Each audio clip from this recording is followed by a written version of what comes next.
एक समंदर को कूजे में समा देने का काम अगर किसी ने किया है तो मोहम्मद अरबी अलैहिस्सलाम ने किया। सुभान अल्लाह। वो कहते हैं कि कोई तबीब बड़ा नहीं है मुस्तफ़ा से, कोई हकीम बड़ा नहीं है मुस्तफ़ा से, कोई अक्लमंद बड़ा नहीं है मुस्तफ़ा से। अक्लमंद वही है, अक्लमंद वो नहीं है जो छोटी सी बात को बहुत बड़ी बात बना के पेश करे, बल्कि अक्लमंद वो है जो बड़ी सी बड़ी बातों को छोटे से जुमले में समो दिया करे, वही अक्लमंद है। इसलिए सरकार आला हजरत फाजिल बरेलवी रज़ियल्लाहु ताला अन्हु ने आज से 100 साल पहले आपने कहा था कि कोई बड़ा नहीं है, न कोई थिंकर, न कोई फिलोसफर, न कोई वैज्ञानिक, न कोई साइंटिस्ट। अगर इस रुए जमीन का सबसे महानतम इंसान कोई है तो आला हजरत की जबान में सबसे आला व औला हमारा नबी, सुभान अल्लाह। सबसे बाला व वाला हमारा नबी, सारे अच्छों में अच्छा समझिए जिसे है उस अच्छे से अच्छा हमारा नबी। लोग मसाइल से जूझ रहे हैं, लोगों के घर से लेके समाज और मुल्क तक हर जगहों पे प्रॉब्लम्स ही प्रॉब्लम्स है। लोगों को समझ में नहीं आता कि मैं उस प्रॉब्लम्स का हल कैसे करूं, मैं इस समस्या का समाधान कैसे करूं, मैं कैसे इस मुश्किल मरहले से मैं निकलूं। कोई फिजिक्स पढ़ते हैं ताकि मसले का हल निकल जाए, कोई केमिस्ट्री और बायोलॉजी पढ़ते हैं ताकि मसले का हल निकल जाए, कोई साहब लॉजिक और फिलॉसफी पढ़ते हैं ताकि मसले का हल निकल आए, कोई फिल्म के एक्टर की जिंदगी पढ़ते हैं ताकि मसले का हल निकल आए, कोई नेताओं की जिंदगी पढ़ते हैं ताकि मसले का हल निकल आए, कोई पॉलिटिक्स का मुताला करते हैं ताकि मसले का हल निकल आए, कोई ड्रामा और नॉवेल का मुताला करते हैं ताकि मसले का हल निकल आए। दुनिया में कौन सा ब्रांच ऑफ नॉलेज नहीं है जो दुनिया में सीखा और पढ़ा नहीं जाता है।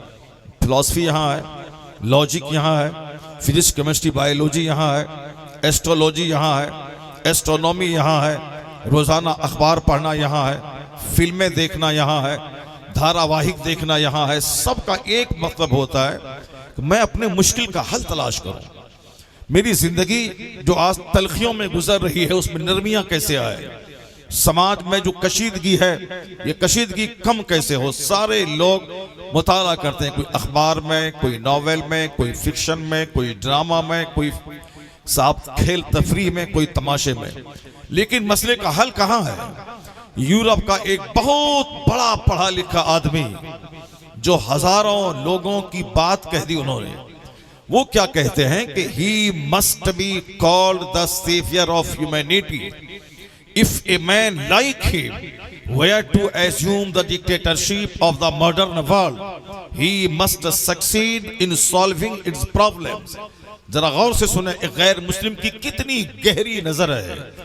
हम चूंकि मुसलमानों के बच्चे से मुखातब है, हम मुसलमानों से मुखातब है।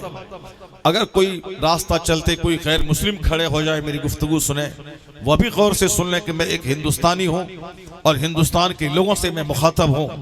कहाँ लोग इस्लाम पे कैसे कैसे तबसरा करते हैं, कहाँ लोग तकरीर के ताल्लुक से कैसी कैसी बातें कहते हैं। हम दूसरों की जबान क्या पकड़े, हमारे अपने लोग मदरसों के खिलाफ बोलते हैं, हमारे अपने लोग जलसा और जुलूस से क्या फायदा है, उस तरह के गैर जरूरी तबसरे करते हैं। जो तबसरा करना है अपने मुस्तकबिल के बारे में, अपने बच्चों के बारे में, अपने समाज के बारे में, अपनी शख्सियत को संवारने और सजाने के बारे में नहीं, वो सब कोई तबसरा नहीं। तबसरा गैर जरूरी तबसरा, गैर जरूरी ला यानी तबसरा लोग करते हैं। यूरोप का एक दानिश्वर जो गैर मुस्लिम है, वो बहुत पढ़ा लिखा आदमी, वो क्या कहता है हमारे पैगंबर के बारे में। चूंकि हमारे घरों में औलिया और सालिहीन का मतलब होता है उनके उर्स का कि जाके उनकी कब्र पे एक चादर चढ़ा दी जाए, यही मोहब्बतों का हक अदा हो गया। जाके उनकी कब्र की जाली में एक मिन्नत का धागा बांध दिया जाए, यही हम उर्स का हक अदा हो गया। उनकी कब्र पे जाके एक ताला बांध दिया जाए, यही मोहब्बतों का हक अदा हो गया।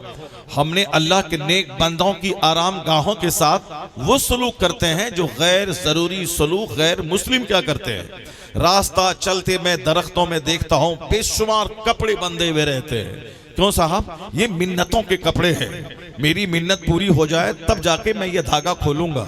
ये मिन्नतों के ताले हैं, ये सारा काम जो गैर मुस्लिम जिसकी नजर न अल्लाह पे, न रसूलुल्लाह पे, न हदीस पे, न कुरान पे, न बुजुर्गान दीन की जिंदगी पे, कुछ नहीं बल्कि सिर्फ अपनी जरूरियात, अपनी ख्वाहिशात पे नजर रहती है।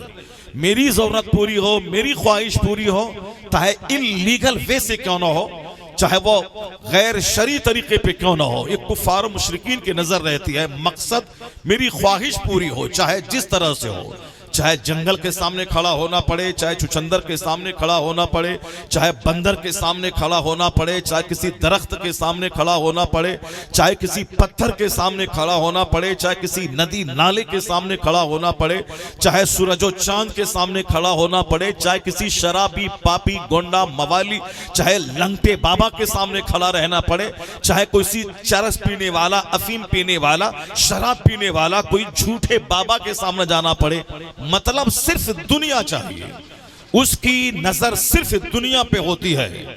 अब जहां से उसको दुनिया मिल जाए, चाहे अफवाह रिजाल से मिल जाए कि लोग कहते हैं कि फलां जगह गया था, बेटा मिल गया था, ये सोच काफिराना है, ये सिर्फ दुनिया चाहिए। और मोमिनाना सोच क्या है? नहीं नहीं, दुनिया नहीं चाहिए, बल्कि दुनिया का जो बनाने वाला है उसकी मार्फत चाहिए, दुनिया बनाने वाला चाहिए।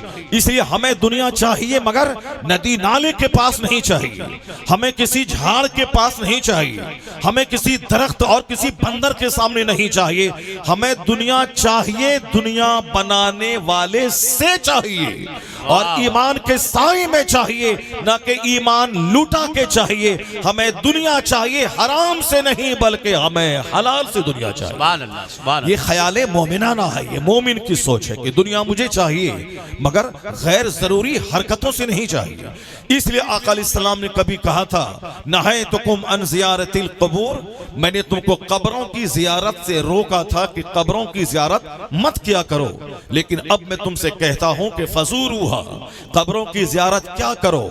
अब तुम्हारा ईमान पुख्ता हो गया, अब तुम हराम व हलाल को समझने लगे, अब तुम दुनिया और आखिरत में फर्क महसूस करने लगे, इसलिए अब मैं तुझसे कहता हूं कि कब्रों की जियारत क्या करो। क्यों क्या करो? धागा बांधने नहीं, तागा बांधने नहीं, गैर जरूरी बैंड बाजा लेकर नहीं, डीजे लेकर नहीं, नाच गाने के साथ नहीं, औरतों की भीड़ भाड़ और हुजूम के साथ नहीं, वो ऐसे मत जाओ। बल्कि हुजूर क्या कहते हैं? कब्रों की जियारत क्या करो। क्यों? फ़इन्नहा तुज़हिदु फ़िद दुनिया व तुज़क्किरुल आखिरा, इसलिए कि कब्रों की जियारत से आखिरत याद आएगी और दुनिया की चाहत घटती हुई नजर आएगी। सुभान अल्लाह, सुभान अल्लाह। तो कब्रों की हाजिरी का सबब मुस्तफा ने बयान फरमाया कि उससे तुम्हारी दुनियावी ख्वाहिशात घटेंगी, दुनिया की चाहत घटेगी, आखिरत की तैयारी का शौक बढ़ेगा। जब तुम साहिब कब्र के सामने खड़े होगे, तुमको लगेगा कि इस कब्र में वो शख्स है जिसने गुनाहों का मुंह तक नहीं देखा, इस कब्र में वो शख्स है जिसकी रातें बड़ी जिम्मेदाराना गुजरती थी, इस कब्र में वो शख्स आराम फरमा है जिसने कभी भी किसी भी बुत और दरख्त के सामने कभी सजदा तो दूर की बात, कभी हाथ तक नहीं उठाया।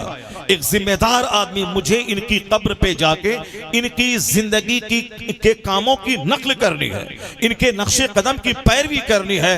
इन्होंने दुनिया को किस सेंस में लिया है, मुझे भी उस सेंस में दुनिया को लेना है। पता ये चला लोगों ने शरारतों से उस कब्र की जियारत को किस कदर खुराफात का अड्डा बनाया, और हुजूर ने क्या कहा था? अक्लमंद वही है जो दुनिया तर्क करने के लिए कब्र वाले के पास जाए, अब बेवकूफ वो है जो दुनिया तलब करने के लिए उस कब्रिस्तान के पास जाए, उस कब्र वाले के पास जाए। आका अलैहिस्सलाम ने कहा था कि इन बुजुर्गों को देखो, तुम्हें जिंदगी की माहियत समझ में आएगी, हकीकत समझ में आएगी। तो लोगों ने, काफिरों ने ख्वाहिशात की गुलामी कर ली, मगर मुसलमानों को हमेशा ख्वाहिशात पे नजर नहीं रहती, बल्कि सच्चाई पे, हकीकत पे, शरीयत पे नजर रहती है।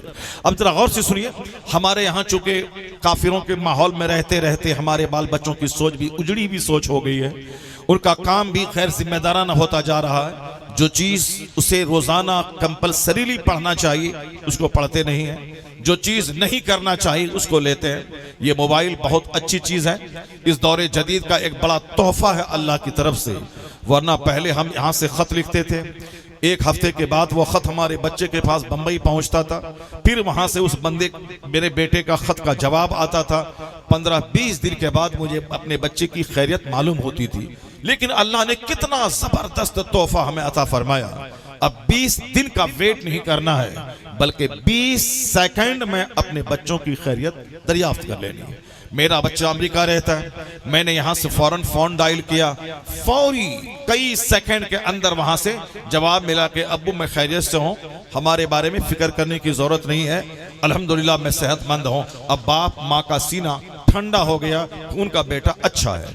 ये मोबाइल कितनी बड़ी नेमत है अल्लाह की। एक बंदा एक ही दुकान पे बैठ सकता था, लेकिन अभी वो 5 दुकान को कंट्रोल करता है। ग्राहक आया, फौरन उसने रेट भाव तय किया, अब वो फौरन अपने साहब बड़े बॉस से राब्ता करता है, उसकी उस सामान का की सारी सच्चाई अभी मार्केट रेट क्या है बस सब जान लेता है। एक जगह बैठकर 10 दुकानों को कंट्रोल करता है, किसके जरिए? इस मोबाइल के जरिए।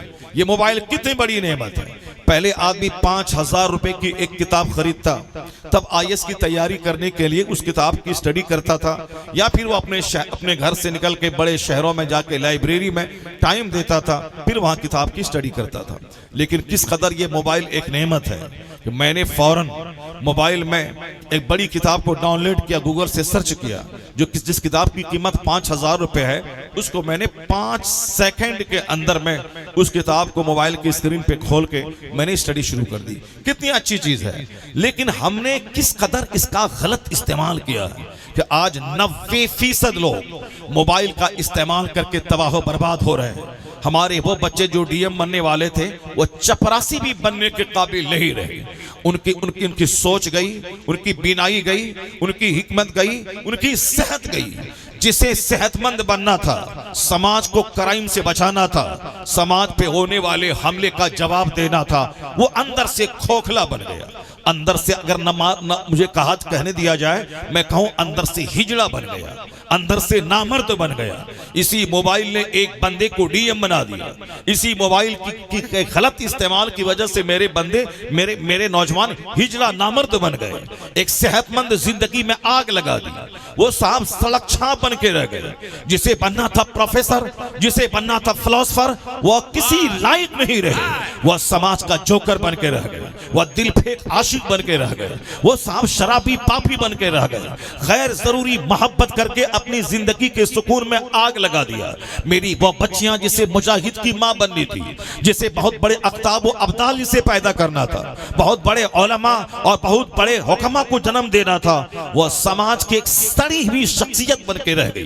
2-4-10 मर्दों की गोद का खिलौना बन के रह गई। शादी से पहले 2-4 हमल जिसके हॉस्पिटल में गिर जाएं, वह सड़ी हुई जात बन के रह गई।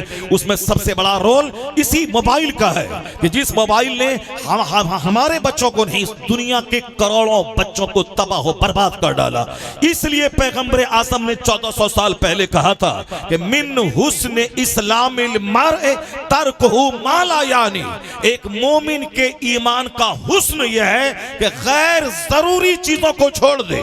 अगर मुस्तफा की सदी से पाक पर अमल किया गया होता तो दुनिया के करोड़ों नौजवान तबाही से बच गए होते, मुसलमानों के करोड़ों बच्चे तबाही और बर्बादी से बच गए होते। नजर अखबार पे है, तबाही मुझको घेर लिया। नजर फिल्म एक्टर पे है, बर्बादी ने मुझको घेर लिया। नजर दुनियादार नेताओं पे है, इसलिए बर्बादी ने मुझको चारों तरफ से घेर लिया। जिस दिन नजर मुस्तफा सरकार पे टिक जाए, औलिया सालिहीन पे हो जाए, बर्बादियां नहीं तरक्कियां कदम चूमेंगी, कामयाबियां कदम चूमेंगी। सुभान अल्लाह, सुभान। इसलिए हमारे खतीब कहते हैं, हमारे हकीम कहते हैं, हमारे इमाम कहते हैं, हमारे उलमा कहते हैं, इस रुए जमीन पर सबसे ज्यादा जिसकी जिंदगी का मुताला किया जाए वह पैगंबर आज़म अलैहिस्सलाम की ज़ात गिरामी है। सबसे ज्यादा आका अलैहिस्सलाम की जिंदगी को पढ़ा जाए, आका अलैहिस्सलाम की जिंदगी का मुताला किया जाए। मर्द भी, औरतें भी, मुस्लिम भी, गैर मुस्लिम भी, गैर मुस्लिमों के बच्चे भी तबाह बर्बाद हैं, इसलिए कि उनकी जिंदगी भी खेल तमाशे से इबारत है। आज उसके लोग भी तरसते हैं, परेशान हाल है, कहते हैं कि बच्चों का फ्यूचर कैसे बचाया जाए, इनके मुस्तकबिल को तबाही से कैसे बचाया जाए। मैंने एक दानिश्वर का कौल पढ़ा, अगर बच्चियों को बचाना है तो उसके हाथ में मल्टीमीडिया मोबाइल मत दो, अगर अपने बच्चों को बचाना है तो इन नौजवान बच्चों के हाथ में बाइक मत दो। अगर इसे तुमने बाइक दिया तो किस चौराहे पे इसकी डेड बॉडी के हजारों टुकड़े हो जाएंगे, कहना मुश्किल है। आज से मैंने 10 साल पहले की खबर मैंने पढ़ी थी, एक बाप ने ईद का तोहफा अपने बच्चों को मौत का तोहफा दिया था। इसी हिंदुस्तान में दौलत का यह मतलब नहीं है कि बंदा चाहे जैसे चाहे उसको लुटा दे, कि अल्लाह ने मुझको दौलत दी है, मैं जैसे चाहूं जीऊं। कौन है आप बोलने वाले? मौलाना साहब कौन होते हैं समझाने वाले कि ऐसे दौलत का इस्तेमाल कीजिए, ऐसे जिए। मेरा पैसा है, मेरा मन है, जैसे मैं चाहूं अपनी जिंदगी के दिन गुजारो, ठीक है, नो प्रॉब्लम। तुम्हारा मन है, जैसे चाहो तुम जियो। हमारा काम ये नहीं है कि आपकी गर्दन में चादर डाल के मस्जिद डालूं, मस्जिद में घुसा दूं। हमारा काम ये नहीं है कि मैं आपके गर्दन में चादरें डालकर शराब की भट्टी से बाहर निकाल लूं। नहीं, ये काम न किसी नबी पे फर्ज था और यह काम न किसी नबी के गुलाम आलिम पे फर्ज है। अंबिया कराम की जिम्मेदारी यही थी कि अल्लाह का पैगाम लाखों करोड़ों के बीच में पहुंचा दिया करते थे कि अल्लाह ने ये कहा है। अब बंदों का दिल है, अल्लाह रब्बुल इज्जत उसके दिल को फेर देता था। लाखों में 2-4 लोग कलमा पढ़ के मोमिन हो जाते थे। न अंबिया कराम अल्लाह का कलाम पहुंचा देते थे कि अल्लाह ने कहा है। अब दिल बदलना अल्लाह का काम है, आपका काम सिर्फ इतना है कि आप लोगों तक अच्छाई का पैगाम पहुंचा दें। बाकी गले में चादर डाल के मस्जिद घुसाना न ये किसी नबी पर फर्ज था और न किसी नबी के गुलाम आलिम पर यह फर्ज है। अंबिया कराम भी कहते थे वमा अलैना इल्लल बलाग, हमारे ऊपर सिर्फ पहुंचा देना है अल्लाह का कलाम। ये अल्लाह ने कहा है। खाने पीने के ताल्लुक से, शादी ब्याह के ताल्लुक से, घर मकान की तामीर के ताल्लुक से, औलाद की पैदाइश के ताल्लुक से, हम अपने जीने मरने के ताल्लुक से, पड़ोसी के ताल्लुकात के ताल्लुक से, अमीर गरीब मिस्किन बेवा के ताल्लुक, हुकूक और इख्तियारात के ताल्लुक से, यानी राइट्स एंड ड्यूटीज क्या है ये खोल के बता दिया। अब आपकी जिम्मेदारी है उस राइट्स को कबूल करें, उस ड्यूटीज को कबूल करें। ये काम अंबिया कराम करते थे और यही काम अंबिया के गुलाम उलमा भी करते हैं। तो मगर क्या होता क्या था कि पहुंचा दिया, गली में, कूचे में, मस्जिद के मेंबर से, ईदगाह के मेंबर से पहुंचा दिया। मेरा काम पहुंचाना और दिल का बदलना अल्लाह रब्बुल इज्जत का काम है। यही काम पहले भी था, यही काम आज भी है। मेरा काम पहुंचा देना है कि अपनी जिंदगी को तबाही में मत डालें। यह दौलत अल्लाह की अमानत है। जरूरत से ज्यादा अल्लाह दौलत इसलिए देता है कि उस दौलत में बेशुमार लोगों के हुकूक रख देता है और जब तक सबके हुकूक अदा होते रहते हैं अल्लाह उस दौलत को बढ़ाता रहता है। और जब उस दौलतों को अपना हक समझ के दांत से पकड़ पकड़ के रखा जाता है और अपनी बीवी अपने बच्चों ही पर खर्च किया जाता है तो अल्लाह तबारक व तआला उस दौलतों को धीरे धीरे छीन लेता है। यही वजह है कि बेशुमार लोग इस दुनिया में पैदा हुए जो अरबों में खेलते थे, आखिर में सड़क छाप हो गए, उनके बाल बच्चे भिखारी हो गए। जिसके पास 1000 एकड़ जमीन थी आज उनके बाल बच्चे हाथों में कटोरा लेके भीख मांग रहे हैं। आज जो दूसरों के घर में गाय चराता था आज उसके बच्चे करोड़ों के महल में फख्र कर रहे हैं। ये दुनिया में तब्दीली का सिस्टम बताता है कि अमीरी हमेशा नहीं रहती है और गरीबी भी हमेशा नहीं रहती है। दुनिया का मतलब है कि एक हालत पे दुनिया को करार न रहे। बदलने वाली चीज का नाम दुनिया है। ना यहाँ की गरीबी हमेशा रहने वाली है, ना यहाँ की मालदारी हमेशा रहने वाली है, ना यहाँ का बचपन हमेशा रहने वाला है, ना यहाँ की जवानी हमेशा रहने वाली है, ना इक़्तिदार हमेशा रहने वाला है, ना बाल की स्याही हमेशा रहने वाली है। हर स्याही के पीछे बाल की सफेदी का राज पिन्हा है। हर जवानी के पीछे बुढ़ापे का दौर आने वाला है। हर गरीबी के पीछे मालदारी, हर मालदारी के पीछे गरीबी। इन्ना मअल उस्र युस्रा, हर सख्ती के बाद आसानी है और हर आसानी के बाद सख्ती है। जो इस राज को पा लेता है न वह मालदारी से इतराता है, चूंकि वह जानता अगर मालदारी कल खत्म हो गई मैं कहीं का नहीं रहूंगा, समाज में मुंह दिखाने के काबिल नहीं रहूंगा। और ये कोई कह नहीं सकता है कि दौलत हमारी हमेशा रहेगी। जो दौलत से धोखा खा गया सारा समाज उसका मजाक उड़ाता है। जो गरीबी पे एहसास कमतरी का शिकार हो गया, जहर खा के मर गया, डिप्रेशन डिप्रेशन का मरीज हो गया, वो भी गरीबी से धोखा खा गया। अक्लमंद है जो गरीबी से धोखा नहीं खाता, वह जानता है गरीबी आज है कल खत्म हो जाएगी। हमारी तरह करोड़ों लोग हैं जो मजदूर घर में पैदा हुए आज अरबों में खेल रहे हैं। दुनिया इसी का तो नाम है। जो चीज हमेशा एक हालत पे कायम न रहे, तो बेवकूफ गरीबी से धोखा खाता है, बेवकूफ मालदारी से धोखा खाता है, बेवकूफ खुशहाली से धोखा खाता है, बेवकूफ सेहत से धोखा खाता है, बेवकूफ जवानी से धोखा खाता है। और अक्लमंद वो है जो जवानी से नहीं धोखा खाता, जवानी का सही इस्तेमाल करता है, जो अमीरी से धोखा नहीं खाता, मालदारी का सही इस्तेमाल करता है, जो गरीबी से एहसास कमतरी का शिकार नहीं होता, वह उस गरीबी को सही ढंग सही मीनिंग में लेता है। वह समझता है कि मालदारों के ऊपर ज़कात फर्ज है, गरीब पर नहीं। मालदारों पे हज फर्ज है, गरीब पे नहीं। मालदारों पे कुर्बानी वाजिब है, गरीब पे नहीं। मालदारों पे सदका फित्र वाजिब है, गरीब पे नहीं। मालदारों पे उश्र वाजिब है, गरीब पे नहीं। इतनी ढेर सारी जिम्मेदारियां मालदारों के ऊपर में है। हज क्यों नहीं किया, ये उनसे सवाल होगा जिसके पास माल है। ज़कात तुम्हारे पास 1 करोड़ है, 2.5 लाख क्यों नहीं निकाला, ये मालदारों से सवाल होगा।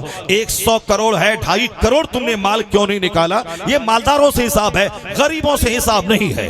गरीबों से नहीं पूछा जाएगा तुमने हज क्यों नहीं किया, गरीबों से नहीं पूछा जाएगा तुमने ज़कात क्यों नहीं दी, गरीबों से नहीं पूछा जाएगा तुमने उश्र और निस्फ उश्र क्यों नहीं निकाला, गरीबों से नहीं पूछा जाएगा तुमने कुर्बानी का सड़ा हुआ जानवर क्यों ज़ब्ह किया, गरीबों से नहीं पूछा जाएगा तुम ईदगाह जाने से पहले सदक़े फित्र के नाम पे गरीबों के चूल्हे में आग लगाने का सामान क्यों नहीं मुहैया किया। गरीब हल्का फुल्का था, इसलिए पैगंबर आज़म ने कभी कहा था, मेरी उम्मत के फकरा, मेरी उम्मत के गरीब अमीरों के मुकाबले में 500 साल पहले जन्नत चले जाएंगे। 500 साल पहले। चूंकि अमीर अगर जन्नत जाएगा भी साहिब ईमान है, साहिब तक़वा है, वह जन्नत जाएगा, लेकिन हिसाब किताब के बाद जाएगा। अमीरों को रोका जाएगा कि तुम रोको, तुम पर हज फर्ज हुआ था 20 साल पहले, अब 20 साल तुमने हज में डिले क्यों किया, जवाब देना होगा। तुम पर ज़कात फर्ज हुई थी 1 करोड़ में 2.5 लाख, तुमने 50,000 ज़कात दिए, उसका तुमने 2 लाख रुपए ज़कात क्यों नहीं दी। तुम पर कुर्बानी वाजिब थी, तुमने कुर्बानी ठीक जानवर की क्यों नहीं किया। ये सारा सवाल मालदारों से होगा। From where you earn this, in which ways you spend this, कहां से तुमने कमाया, किस रास्ते में तुमने माल खर्च किया, ये सारा हिसाब किताब उससे होगा जिसके पास माल है। जिसके पास माल ही नहीं है उससे क्या हिसाब होगा। गरीब हल्का फुल्का था, ये 5 वक्त की नमाज पाबंदी से पढ़ता, जिसमें 5 घंटे नहीं लगते हैं, बल्कि 24 घंटों में 8 घंटे वो अपने पेट के लिए फजर से लेकर जोहर तक दुकान में बैठा रहता है। 8 घंटे की गहरी नींद लेता है, खाने पीने पेशाब पाखने की जरूरत पे अपने उस वक्त को लगाता है, और 1 घंटा से 5 टाइम नमाज पढ़ने में लगता है। जिसने 24 घंटे मुझको दिए खाने पीने आराम करने सोने कामकाज करने के लिए, उस रब के लिए 1 घंटा निकालना कोई मुश्किल काम नहीं है। लेकिन गरीबों की मस्तियां देख लें, जिस पर नमाज फर्ज थी, नमाज में पैसे नहीं लगते हैं, सिर्फ 10-20 मिनट लगते हैं, मगर इन गरीबों को गरीबी ने तबाह किया।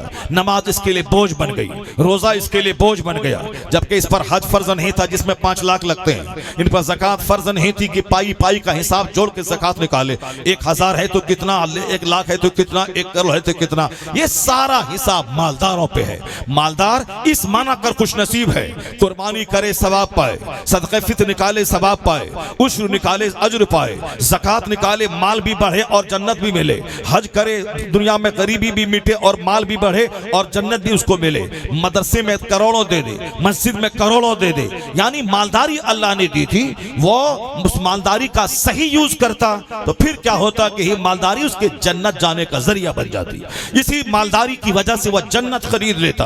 गरीब चाह करके भी 1 बैग सीमेंट मस्जिद में नहीं दे पाएगा, लेकिन वह 1000 बोरी सीमेंट मस्जिद में दे सकता है, उसके पास पैसे मौजूद है, वह पैसे की वजह से जन्नत खरीद लेता। मगर शैतान ने उस मालदार को तबाह किया गरीबी का डर दिखाकर, और यह गरीब सिर्फ नमाज रोजा अदा करता, इस पर बेशुमार ड्यूटीज नहीं है, न हज की ड्यूटी, न ज़कात की ड्यूटी, न फित्रा की ड्यूटी, न उश्र की ड्यूटी, न इस पर गरीबों की मदद करने की ड्यूटी, न बीमारों के इलाज कराने की ड्यूटी, कोई ड्यूटी नहीं है। यह सिर्फ नमाज रोजा जिसमें पैसा नहीं लगता अदा करें और कूद के जन्नत चले जाए। मगर इसको भी शैतान ने तबाह किया। गरीबों के मोहल्ले में ज़िना, गरीबों के मोहल्ले में अफीम, गरीबों के मोहल्ले में चरस, गरीबों के मोहल्ले में सूद, गरीबों के मोहल्ले में शराब, गरीबों के मोहल्ले में मुश्तज़नी, गरीबों के मोहल्ले में इग़लामबाजी, गरीबों के मोहल्ले में सुबह से शाम तक 10 बार लड़ाई। यानी जो गुर्बत उसको जन्नत ले जाने का जरिया थी। मालदारों से 500 साल पहले ये जन्नत चले जाते। इसको बेशुमार हिसाब से बचाया गया था, इसको ज़कात के हिसाब से बचाया गया था, हज के हिसाब से बचाया गया था। लेकिन जहालत ने इसे तबाह किया, नफ्स की गुलामी ने इसे बर्बाद किया।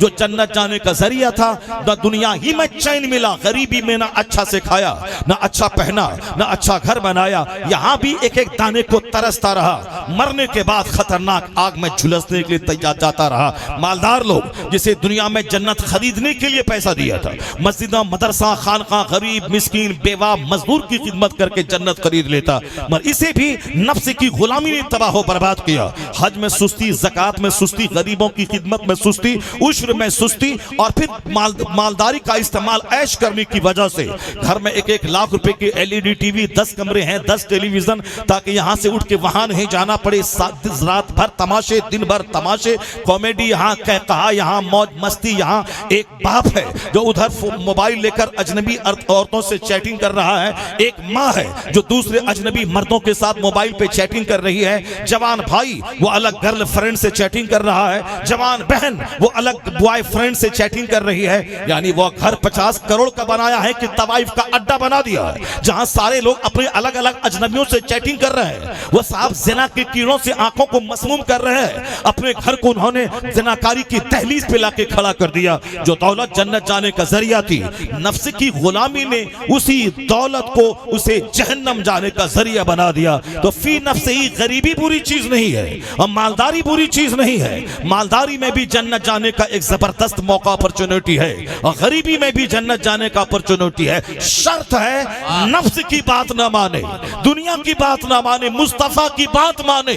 अगर मालदार है तो यही मालदारी जन्नत ले जाने का जरिया है, अगर मुस्तफा की गुलामी है तो वही गरीबी मालदारों से पहले जन्नत ले जाने का जरिया। सुभान अल्लाह। नारे तकबीर, नारे रिसालत, जश्न ईद मिलादुन नबी जिंदाबाद, उर्से मुक़द्दस जिंदाबाद, मसलके आला हज़रत जिंदाबाद। सुभान अल्लाह, सुभान अल्लाह। जिंदगी में सरकार दो जहां अलैहिस्सलाम की हयात तैयबा का मुताला करना एक पढ़े लिखे आदमी के लिए भी, एक अनपढ़ के लिए भी, एक गरीब के लिए भी, एक मालदार के लिए भी, मर्द के लिए भी, औरत के लिए भी, सब के लिए कितना जरूरी है, इसी नुक्ते नजर से आप समझ सकते हैं। डॉक्टर बर्नार्ड शॉ, यूरोप का एक गैर मुस्लिम स्कॉलर, इतना बड़ा पढ़ा लिखा आदमी जिनके पांव की धूल के बराबर हिंदुस्तान के गिनती के चंद दानिश्वर नहीं है, जो इस्लाम के बारे में गलत तबसरा करते हैं, जो मसाजिद व मदारिस के बारे में गलत तबसरा करते हैं, जो पैगंबर आजम के ताल्लुक से मुसलमानों को तकलीफ दे जुमले का इस्तेमाल करते हैं। ये पढ़े लिखे लोग जिनके पांव की धूल के बराबर नहीं, लेकिन जिसकी किताब हिंदुस्तान की सारी यूनिवर्सिटीज में चलती है, जिसकी किताब आज दुनिया के बड़े बड़े दानिश्वर पढ़ते हैं, यूनिवर्सिटीज और कॉलेजेस में जिनकी किताबों का मुताला होता है, उन लोगों ने क्या कहा। डॉक्टर बर्नार्ड शॉ नामी एक यूरोप का स्कॉलर, जिनकी किताब बनारस यूनिवर्सिटी में चलती है, जिनकी किताब अलीगढ़ मुस्लिम यूनिवर्सिटी में चलती है, जिनकी किताब पूरी दुनिया में जहां भी अंग्रेजी लिटरेचर की पढ़ाई होती है, हर जगह जॉर्ज बर्नार्ड शॉ की किताबें चलती हैं और पढ़ाई जाती है। कितना बड़ा राइटर है। उसने मेरे पैगंबर की तालीमात के ताल्लुक से, आका अलैहिस्सलाम की अहादीस के ताल्लुक से, आका अलैहिस्सलाम की जो इरशादात हैं उसके ताल्लुक से क्या जबरदस्त कोटेशन उन्हें दिया है। वो कहते हैं, he must be called the saviour of humanity if a man like him were to assume the dictatorship of the modern world, he must succeed in solving its problems as much needed peace and happiness. यह कोई हिंदुस्तान का दानिश्वर नहीं बल्कि 7 समंदर पार Europe का दानिश्वर है। ये कोई छोटा मोटा पढ़ा लिखा आदमी नहीं, जिसकी किताब आज 50 साल से दुनिया के कॉलेजेस में पढ़ाई जाती हैं, एमए पोस्ट ग्रेजुएशन में। वो जबरदस्त राइटर, उसने कहा, क्या कहा उसने, वो कहते हैं कि इस दुनिया में जो आग लगी है, बेचैनी की आग, हर तरफ जो एक बेइत्मीनानी का माहौल है, हर दिन मसाइल से घिरती दुनिया जा रही है, इसका हल कहाँ है? लोग तलाश करते हैं, हल नहीं मिल रहा। वो कहते हैं इस्लाम इस्लाम के पैगंबर मोहम्मद अरबी सिर्फ मुसलमानों के पैगंबर का नाम नहीं है, वो मानवता के रक्षक का नाम है, ह्यूमैनिटी के प्रोटेक्टर का नाम है, इंसानियत के मुहाफिज का नाम है। वो गैर मुस्लिम क्रिश्चियन वो कहता है मैंने जो पढ़ा है, मैंने जो मुताला किया है, मैं फैक्ट की बुनियाद पर कहता हूं, मैं कोई मोबाइल देखकर नहीं, या दूसरों की हवाई वाली बातों पे नहीं, या किसी फिल्मी बातों पे नहीं, बल्कि वो कहते हैं फैक्ट की बुनियाद पर मैंने जो स्टडी की है, मैंने जो किताब का मुताला किया है, उस मुताले की बुनियाद पर मैं कह सकता हूं कि मोहम्मद अरबी अलैहिस्सलाम इस रुए जमीन के मानवता के सबसे बड़े रहबर, सबसे बड़े प्रोटेक्टर, सबसे बड़े मुहाफिज का नाम है। If a man like him were to assume the dictatorship of the modern world, वो कहते हैं इस जदीद दुनिया में अगर मुस्तफा की हुक्मरानी चले, उनके कानून की बालादस्ती हो, अगर दुनिया के लोग उनके ज़ाब्ते की रोशनी में जिंदगी के दिन गुजारे, अपने मसाइल का हल उनके इरशादात की रोशनी में करना चाहें, वो कहते ही must succeed in solving its problems, वह जरूर अपने मसले के हल करने में कामयाब हो जाएंगे। यानी सारे मसले का हल मोहम्मद अरबी के इरशादात में मौजूद। सुभान अल्लाह, सुभान अल्लाह, सुभान अल्लाह। इसी को डॉक्टर इकबाल ने कभी कहा था कि की मोहम्मद से वफा तूने तो हम तेरे हैं, ये जहां चीज है क्या लौहो कलम तेरे हैं, दुनिया और आखिरत के सारे इनामात तेरे लिए हैं, शर्त है कि मुस्तफा की गुलामी, गुलामी का मतलब उनके इरशादात, उनके अहकामात, उनके गाइडलाइंस, उनके फरामीन, उन्होंने जो हमारे लिए मार्गदर्शन किया है, वो मार्गदर्शन हमारे लिए एक जबरदस्त मैटर है जिसकी रोशनी में कामयाब जिंदगी के दिन गुजारे जा सकते हैं। एक मियाँ बीवी के मसले का हल, औलाद और वालदैन के मसले का हल, वह सारे मसले का हल मोहम्मद अरबी अलैहिस्सलाम के इरशादात के भंडार में बड़ी सक्सेसफुली कामयाबी के साथ सारे मसले का हल मौजूद है। अब मेडिसिन की दुकान में कैंसर की दवाई मौजूद है, एड्स की दवाई मौजूद है, टीबी की दवाई मौजूद है। अब बंदा सिर्फ इतना करे, वह जान ले कि टीबी की कौन सी दवाई है, कैंसर की कौन सी दवाई है, एड्स की कौन सी दवाई है, उस दवाई को दवाखाने से ले इस्तेमाल करे, फौरी उसका असर महसूस करेगा कि फौरी इसका असर क्या है। मैं डॉक्टर बर्नार्ड शाह की बात तो एक दानिश्वर की बात बड़ी अच्छी बात है, मैं उसके बाद की रोशनी में दो तीन मसले का मैं हल बताता हूँ कि आका अलैहिस्सलाम ने कितनी प्यारी बात कह दी। तो हुजूर की बात क्या है, वो कुरान पाक की तशरीह है। कुरान पाक अल्लाह का कलाम, हमारे पैदा करने वाले रब का कलाम है। जिस तरह हम कमजोरी का पुतला है, मेरी नींद हमारी कमजोरी, पेशाब पाखाना पेट में है दो कीजिए हमारी कमजोरी, बीमारी की तलवार गर्दन पे लटक रही है ये हमारी कमजोरी, रुसवाई की तलवार मेरी गर्दन पे लटक रही है हमारी कमजोरी। ये इंसान कमजोरी का पुतला है, ये इंसान पैदा ही हुआ है कमजोरी से, चूंकि पानी की एक नापाक बूंद से इंसान की पैदाइश हुई है। कितना कमजोर है हम, कितनी कमजोर हमारी बुनियादी तारीख है। लोग नहीं गौर करते हैं, नहीं सोचते हैं, अलग बात है, पर हम कमजोर हैं। हमारी कमजोरी यह है कि जिस कतरे के निकलने के बाद मियाँ बीवी का अंग अंग नापाक हो जाता हो, उसी कतरे से मेरी पैदाइश हुई है। हमारे बदन में कोई कुत्ता टच कर जाए, मेरी गोद में कुत्ता बैठ जाए, अब मेरे सारे कपड़े में पेशाब पखाना लग जाए, गुस्ल फर्ज नहीं है। जहां नाजासत है उसको धो दें, आप पाक हो जाएंगे। लेकिन एक कतरा है जिसके निकलने के बाद सर से लेके पांव तक सारा अंग अंग नापाक हो जाता है। एक बाल के बराबर भी कोई जगह सूखी रही तो 50 बाल्टी पानी से नहा लें, गुस्ल नहीं होगा। वह कौन सा कतरा है? वो वही है नुत्फा, मनी का कतरा, जिसको अगर निकल गया वो फिर सर से लेके पांव तक सारा अंग नापाक होता है। उसी नापाक कतरे से पैदाइश हुई है इस हजरत इंसान की। अल्लाह कहता है फलयनजुरिल इंसान मिम्मा खुलिक मिम्मा इंदाफि यखरुजु मिन बैनि सुल्बि व तराइब इन्नहु अला रजइही लकादिर। अल्लाह कहता है कि आदमी को अपनी पैदाइश पर गौर करना चाहिए, रिसर्च करना चाहिए। अक्लमंद रहेगा तब न पैदाइश पे गौर करेगा। बेवकूफ आदमी सिर्फ खाता है, हंसता है, कॉमेडी करता है, कहकहा मारता है, घूमता है। आजकल दुनिया के लोग घुमक्कड़ हो गए, घर जो अपना घर जन्नत का नमूना है, आदमी खेत में रहे, खलियान में रहे, बाजार में रहे, अपने घर में आने के बाद जो सुकून मिलता है वह सुकून बाहर कहीं दस्तयाब नहीं है। चाहे आप अपने घर से बाहर जाएं, दूसरे के घर सोने की ईंट का बना हुआ हो, वहां का सोफा साहब 5 लाख रुपए का हो, वहां सारी सहूलियात फैसिलिटीज दस्तयाब हो, फिर भी आपको जो मजा अपने घर की टूटी चटाई पे मिलता है, अपने घर की मिट्टी की दीवार में मिलेगा, वो मजा दूसरों के खरमों के महल में नहीं मिलता है। बंदा अरब चला जाता है, वहां न जाने क्या क्या चीजें अपनी निगाहों के सामने देखता है, लेकिन दिल उसका अपने घर पे लटका हुआ रहता है। वहां से जब घर आता है उसको ऐसा सुकून मिलता है जैसे अमेरिका के 220 मंजिला टावर में वो आराम कर रहा हो। घर की मिट्टी, घर की दीवार, घर का साजो सामान, अपने घर के लोग, समाज के लोग, ये जन्नत का नमूना देते हैं। ये घर है, मगर आजकल घर में मन नहीं लग रहा है। आदमी बंदा घर से बाहर जाना चाहता है। घर में है, अब घूमने जाना है। घर का खाना जो ज्यादा तेल मसाला वाला नहीं होता, पेट को खराब नहीं करता, अब वो खाने में मन नहीं लगता। लोग बार बार दौड़ के होटल जा रहे हैं। हफ्ते में वीकली, बड़े बड़े शहरों में अब साहब वीकली होटल का कल्चर चला हुआ है कि आप हफ्ते में सब दिन तो खाते रहे, अब मन नहीं करता, आज किचन में नहीं जाऊंगी, खाना नहीं बनाऊंगी, आज संडे का दिन है, आज बाहर खाना। बेचारा मरता क्या ना करता, चलो बच्चों को साथ लिया, बीवी को लिया और होटल चला गया। ये होटल कल्चर चला हुआ है। अब साहब ये बीवी बोलती कि साल के 365 दिन मैं घर किचन करती रहूं, चलो यहां से 10 दिन के लिए गोवा चलते हैं, या 31 वहां रहेंगे, यानी दिसंबर का आखिरी हफ्ता वहां रहेंगे। मतलब क्या है? होटल में रहना, घूमना, खाना बनाने की तकलीफ से बच जाना। अब शौहर के पास पैसा है, वो उसको घुमाए, होटल में खाना खाए, आराम से होटल में सोए। अब वह घूमने का कल्चर शुरू हो गया। पहले मालदार लोग घूमते थे, अमेरिका से इंडिया आते थे। अब हिंदुस्तान के क्या गरीब, क्या शहरी, क्या मालदार, सबके दिमाग में जुनून छा गया है। घर में मन नहीं लग रहा है। अब घर से बाहर जाना, घूमने का कल्चर शुरू हो गया। घर जो जन्नत का मजा देता था, अब वो घर में मन नहीं लग रहा। अब वो बाहर जा रहा, बाहर घूमना चाह रहा, बस आप मौज मस्ती करना चाह रहा। सच्चाई से हटकर दूर, अपने घर में मन नहीं लगता। बाहर का कल्चर इसको पसंद है, बाहर घूम रहा है। तो क्या मतलब बाहर घूमने के बाद एंजॉय मिल जाएगा?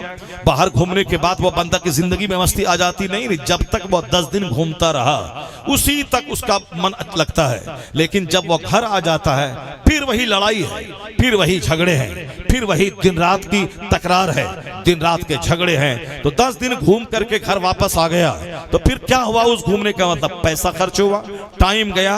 एंजॉय भी, हकीकी एंजॉय तो बाहर कहां मिलता है, वो घर आ गया। मगर एक कल्चर शुरू है। वो गया है सिंगापुर तो हम भी जाएंगे, वो गया है रमजान में उम्रा के लिए 5 बार तो हम भी उम्रा के लिए जाएंगे। ऐसा नहीं कि इबादत के लिए जाएं, वहां की एक नेकी 1 लाख के बराबर है, वहां का एक रोजा 1 लाख के बराबर है, वहां एक खत्म कुरान करेंगे तो 1 लाख खत्म कुरान के बराबर होगा। नहीं, वो अपनी बीवी, अपने बच्चे के साथ गया है, मुझे भी जाना। एक उम्रा का कल्चर शुरू हो गया है। महानगरों में, बंबई में, बेंगलोर में, दिल्ली में, बड़े शहरों में एक उम्रा का कल्चर शुरू हुआ है। वो गया है, हम हज फर्ज है, हज नहीं कर रहा है, उम्रा का कल्चर शुरू हो गया। जबकि उम्रा फर्ज नहीं है, हज फर्ज है। और हज फर्ज हुआ था 10 साल पहले। और हज में जितना डिले करेगा उतना ही बड़ा गुनाह उसके नामे अमाल में लिखा जाएगा।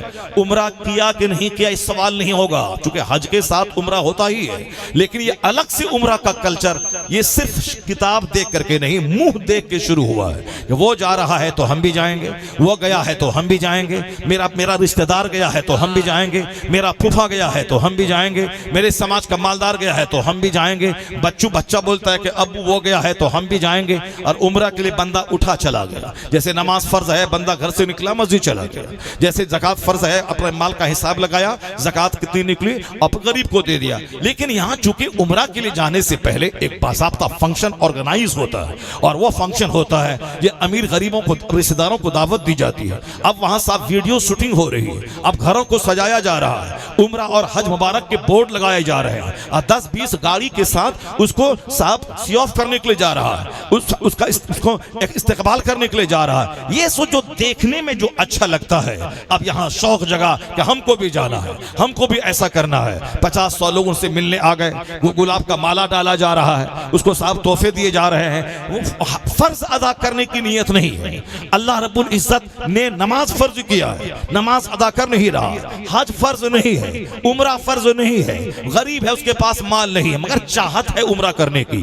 यह चाहत शैतानी चाहत है। क्यों? नमाज फर्ज आज़म है, जो हद से बड़ा फर्ज है, यह सबसे बड़ा फर्ज है। यह फर्ज अदा कर नहीं रहा है, मगर उसको उम्रा के लिए जाने की चाहत जो गैर जरूरी चाहत है। उम्रा फर्ज है नहीं, नमाज फर्ज है, और नमाज पढ़ने मस्जिद जाता नहीं, मगर उम्रा करने के लिए जाना चाह रहा है। इसका मतलब है वो शरीयत देख के नहीं जाना चाहता, वह दूसरों का माहौल देख के, दूसरों का मुंह देख के, अपने गांव समाज के रिश्तेदारों का कल्चर देख करके, उनके जाने का अंदाज देख करके, उनके 10 गाड़ी आगे पीछे फूल माला का कल्चर देख के उनको एक ख्वाहिश पैदा हो रही, वो किया है तो हम भी करेंगे।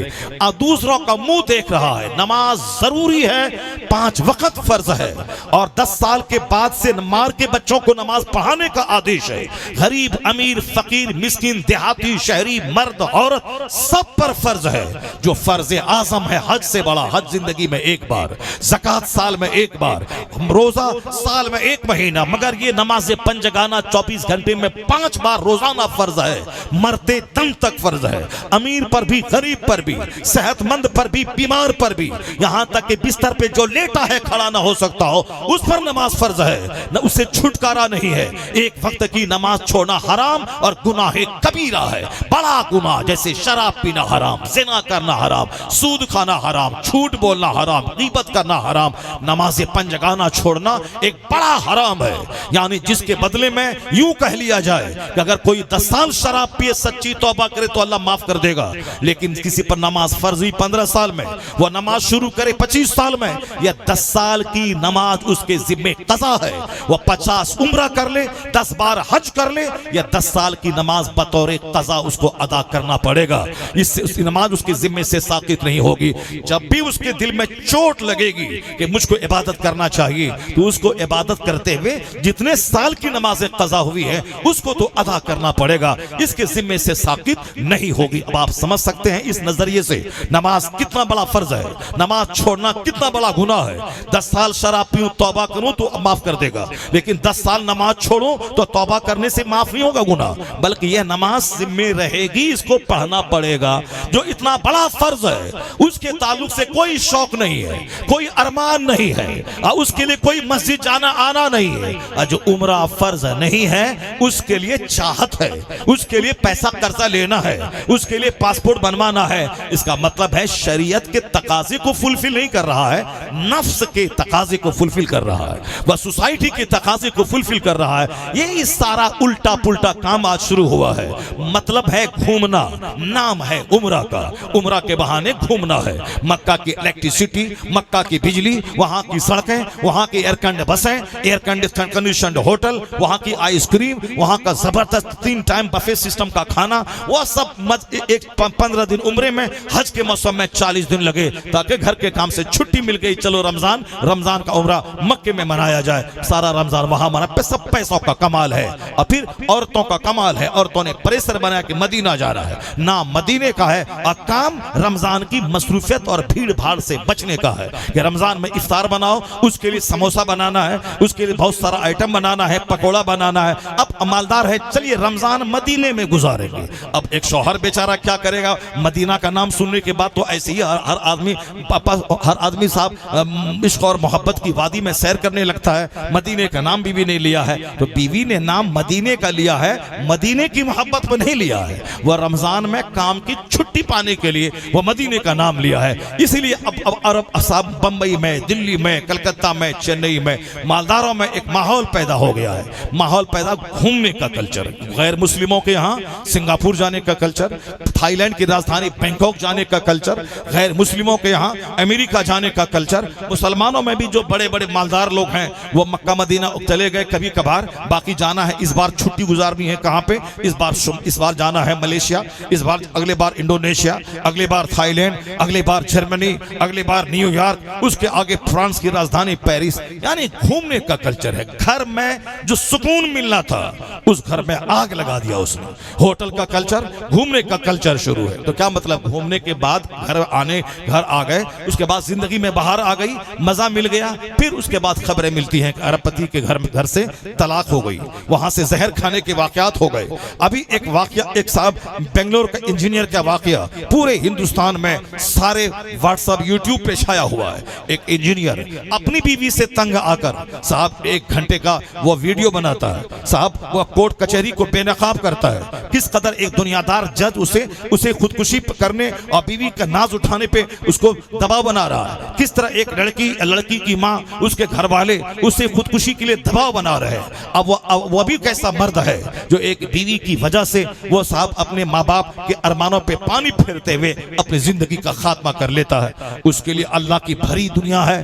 बेंगलोर नहीं बंबई चला जाए, चाहे हिंदुस्तान का 50 कोट खोजता रहे, चला जाए, बाजू में नेपाल है, बांग्लादेश है, जाए अपना जिंदगी के दिन गुजारे, शादी ब्याह कर ले, खाए पिए रहे और साहब उसके तनाव में आकर के अपनी जान दे दे। वो साहब एक लड़की थी, उस लड़की ने जान दे दी नदी में कूद कर। रोजाना आए दिन बीवी की वजह से, आज कल की रिपोर्ट थी कि 30 लाख लोगों ने या 30 लाख या 60 लाख लोगों ने इतने दिनों के अंदर खुदकुशी की। उसमें से 80% मैरिड कपल था, यानी शादीशुदा जोड़ा जो अपनी बीवी की मुसीबत से तंग आकर के झुंझला के खुदकुशी कर लिया। खुदकुशी इस जमाने में, साइंटिफिक जमाने में, इस जमाने में, वैज्ञानिक जमाने में, इसलिए एक कौम मुस्लिम अब भी तो कम से कम तुझे विश्वास होना चाहिए कि हमारा मजहब सबसे सुपीरियर है, हमारे नबी का कानून सबसे उम्दा और आला कानून है।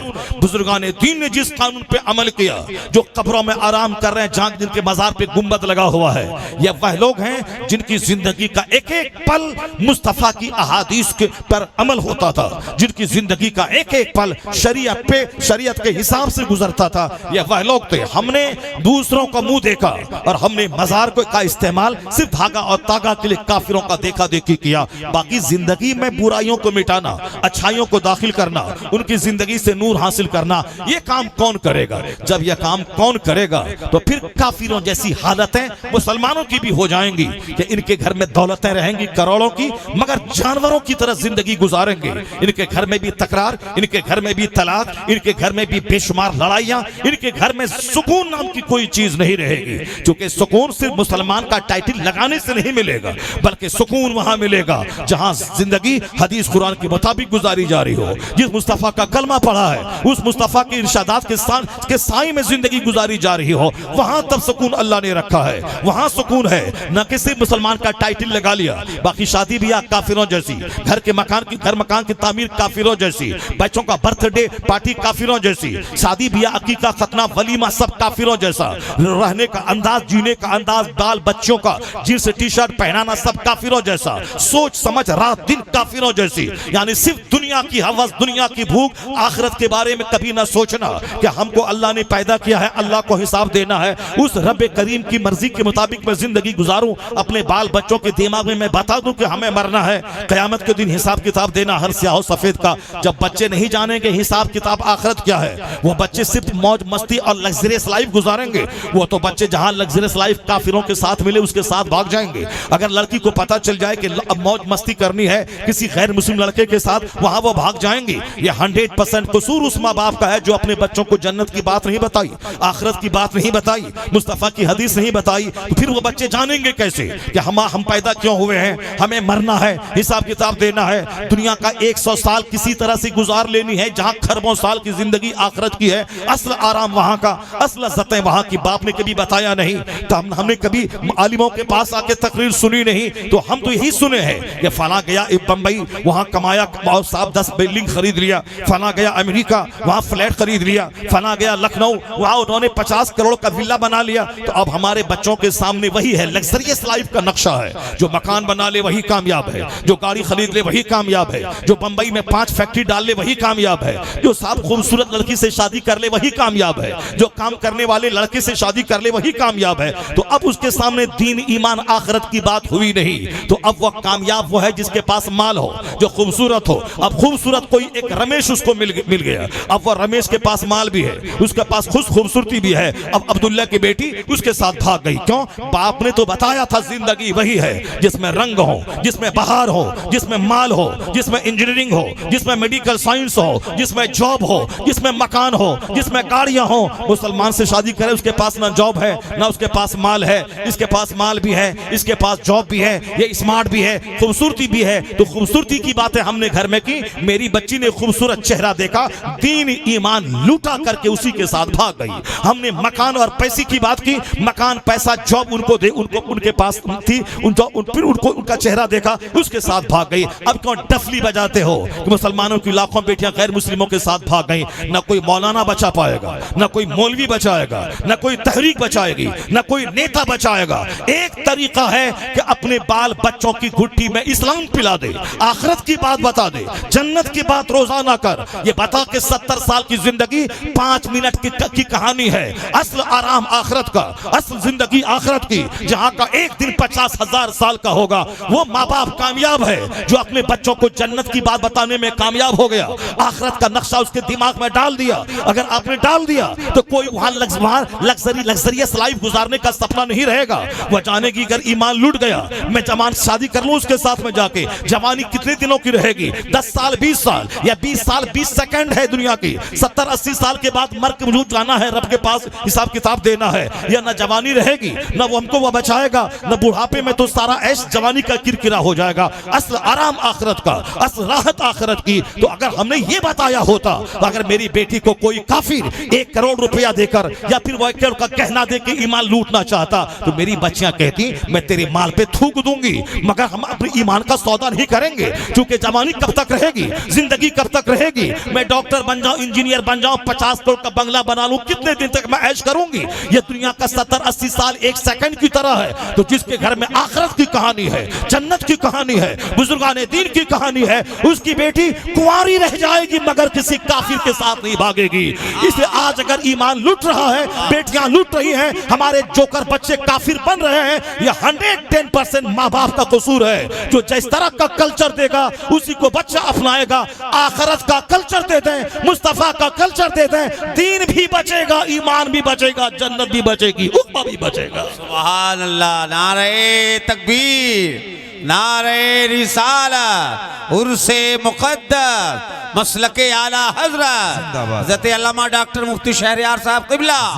सुभान अल्लाह, सुभान अल्लाह। नहीं होता है ऐसा कि जिए हम चलें पूरब तरफ और काबा पहुंच जाएं, नहीं होगा। काबा जाने के लिए मगरिब का रुख करना पड़ेगा। तो बकाबा न रसी एराबी की रह के मी रवि बतुर्किस्तान रस्त, तू काबा नहीं पहुंच पाएगा, इसलिए कि जिस रास्ते पे तू चल पड़ा है यह रास्ता तुर्किस्तान का है, काबा का नहीं है। मुसलमान जिस रास्ते पे चल पड़े हैं यह रास्ता जन्नत का नहीं है। यह रास्ता कुफरिस्तान तक तो ले जाएगा मगर यह रास्ता जन्नत तक नहीं ले जाएगा। मुसलमान बनने का नाम सिर्फ कलमा पढ़ना नहीं है, बल्कि मुसलमान बनने का नाम है सर से लेके पांव तक, अंदर से लेके बाहर तक पक्का मोहम्मदी बन जाना है, मोहम्मदी बन जाना है। ये मुसलमान होने का नाम है। अब जहां तक सवाल रहा, वह इंजीनियर था, 1 लाख महीना कमा रहा था, उसने जहर खा के क्यों मर गया? वो जान क्यों दे दी? क्यों जान दे दी? इंजीनियर 1 लाख महीना, गांव कूचे का कोई चरस पीने वाला, अगर वो खुदकुशी कर लेते चलो ये चरसी था, पागल था, मजनू था, लेकिन इंजीनियर 1 लाख कमाने वाला क्यों जान दिया? वो अभी चूंकि इसकी कहानी ट्रोल हो गई, सारे लोग देख रहे हैं, इसलिए लोग जान गए। लेकिन इस तरह के हजारों नौजवान रोजाना जहर खा के मर रहे हैं। एक लड़का था हमारे समाज का, नात पढ़ता था और धीरे धीरे शोहरत हो रही थी, अच्छी आवाज की मालिक था, अच्छी आवाज का मालिक था। लेकिन अब जाहिर सी बात है, बरसात के जमाने प्रोग्राम नहीं चलता। बरसात के ज़माने में हम लोगों के प्रोग्राम नहीं चलते हैं, हम लोग फ्री रहते हैं। तो गांव घर के लोग मुंतजिर रहते हैं कि बरसात के ज़माने में यानी जुलाई अगस्त सितंबर में हजरत को बुलाएंगे, अपने घर में मिलाद करवाएंगे और इजीली आराम से उन दिनों में तारीखें मिल जाती हैं और गांव घर में महफिलें मिलाद चले, यहाँ पढ़े वहाँ पढ़े गए, ऐसा होता रहता। और अब मसरूफियत के ज़माने में अभी लोग बोलेंगे मेरे इलाके के लोग फरवरी की 5 तारीख दीजिए, नहीं भाई 1 फरवरी से लेकर 28 फरवरी तक सारी तारीखें फुल हैं। कोई अब बस अब कोई जगह खाली नहीं है, सब भर गई। बरसात के ज़माने में हाँ साहब सनीचर को मिलाद पढ़ना, हाँ ठीक है मैं आ जाऊँगा, फला शादी है मिलाद पढ़ना, हाँ ठीक है मैं आ जाऊँगा, यानी खाली है मैं आ जाऊँगा। तो उस दिनों में जब खाली देता है और जो पढ़े लिखे लोग हैं, जो बड़े हैं और जो आम तौर पर कम शोहरत शोहरत याफ्ता हैं, तो वो जो चाहेंगे कि साहब हमेशा पैसा कौड़ी रहे, अब उन दिनों में पैसा नहीं आया तो क्या करेगा। अब चूंकि आदमी गैर ज़रूरी मसरफ में खर्च करना शुरू कर दिया है, अब वो किसी से दोस्ती यारी करेगा, उसके साथ वो जाएगा, अब उसको मोबाइल देगा, उसको कपड़े देगा, मिठाई देगा, 10 दोस्तों को आगे पीछे घुमा रहा, ले चला गया साहब अपना नुक्कड़ चौराहे पे गया खिला रहा है, पैसा तो खत्म हो जाएगा। अब वो फ़ोन करेगा, हज़रत 5000 रुपये कर्जा दीजिए, हम दे देंगे अगले महीने में, हमसे ले लिया, उससे ले लिया, दोस्ती यारी तो रुकेगी नहीं। हमने क्या कहा, गैर ज़रूरी दोस्ती, गैर ज़रूरी घूमना फिरना किस कदर तबाहकुन होता है। उस लड़के ने कर्ज में अपने आप को फंसा लिया, दोस्ती यारी के चक्कर में कर्ज में अपने आप को धंसा लिया, नहीं कोई रास्ता समझ में आया तो फांसी के फंदे पे लटक गया। जबकि वो आने वाले वक्त में एक अच्छा चमकीला शायर बन सकता था, आवाज बड़ी प्यारी थी। मुगल सराय में बनारस के पास एक मौलाना साहब की शादी हुई, अब बीवी उसकी थोड़ी मॉडर्न मिल गई। शादी से पहले कोई सीना फाड़ के नहीं देखता कि क्या उसमें लिखा हुआ है, पेशानी तोड़ के नहीं देखता है कि क्या उसके अंदर है, बस आदमी सिर्फ मुंह देखा, चेहरा देखा, शादी कर लिया।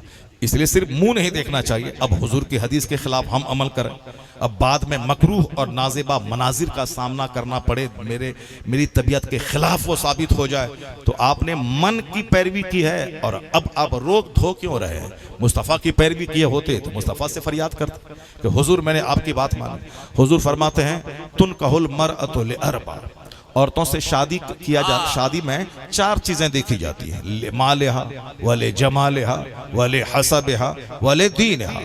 आका फरमाते हैं there are 4 things which seen in wedding ceremony. आम तौर पर 4 चीजें हैं जो शादी की तकरीब में देखी जाती है, जनरल लोग देखते हैं। लड़की में क्या देखते हैं, लड़की की खूबसूरती ब्यूटी, लड़की का माल प्रॉपर्टी, लड़की का खानदान जनरेशन कैसा है, लड़की का दीन रिलीजन कैसा है, उनका अखलाक कैसा है। आमतौर पर लोग माल वाली है कि नहीं, और खूबसूरती वाली है कि नहीं, ऊंचे खानदान वाली है कि नहीं। हम चाहे जितना भी लंगटा रहे, मगर हम अगर शादी कर लेंगे उस ऊंचे खानदान वाली बेटी से तो हमारा भी मर्तबा बड़ा हो जाएगा।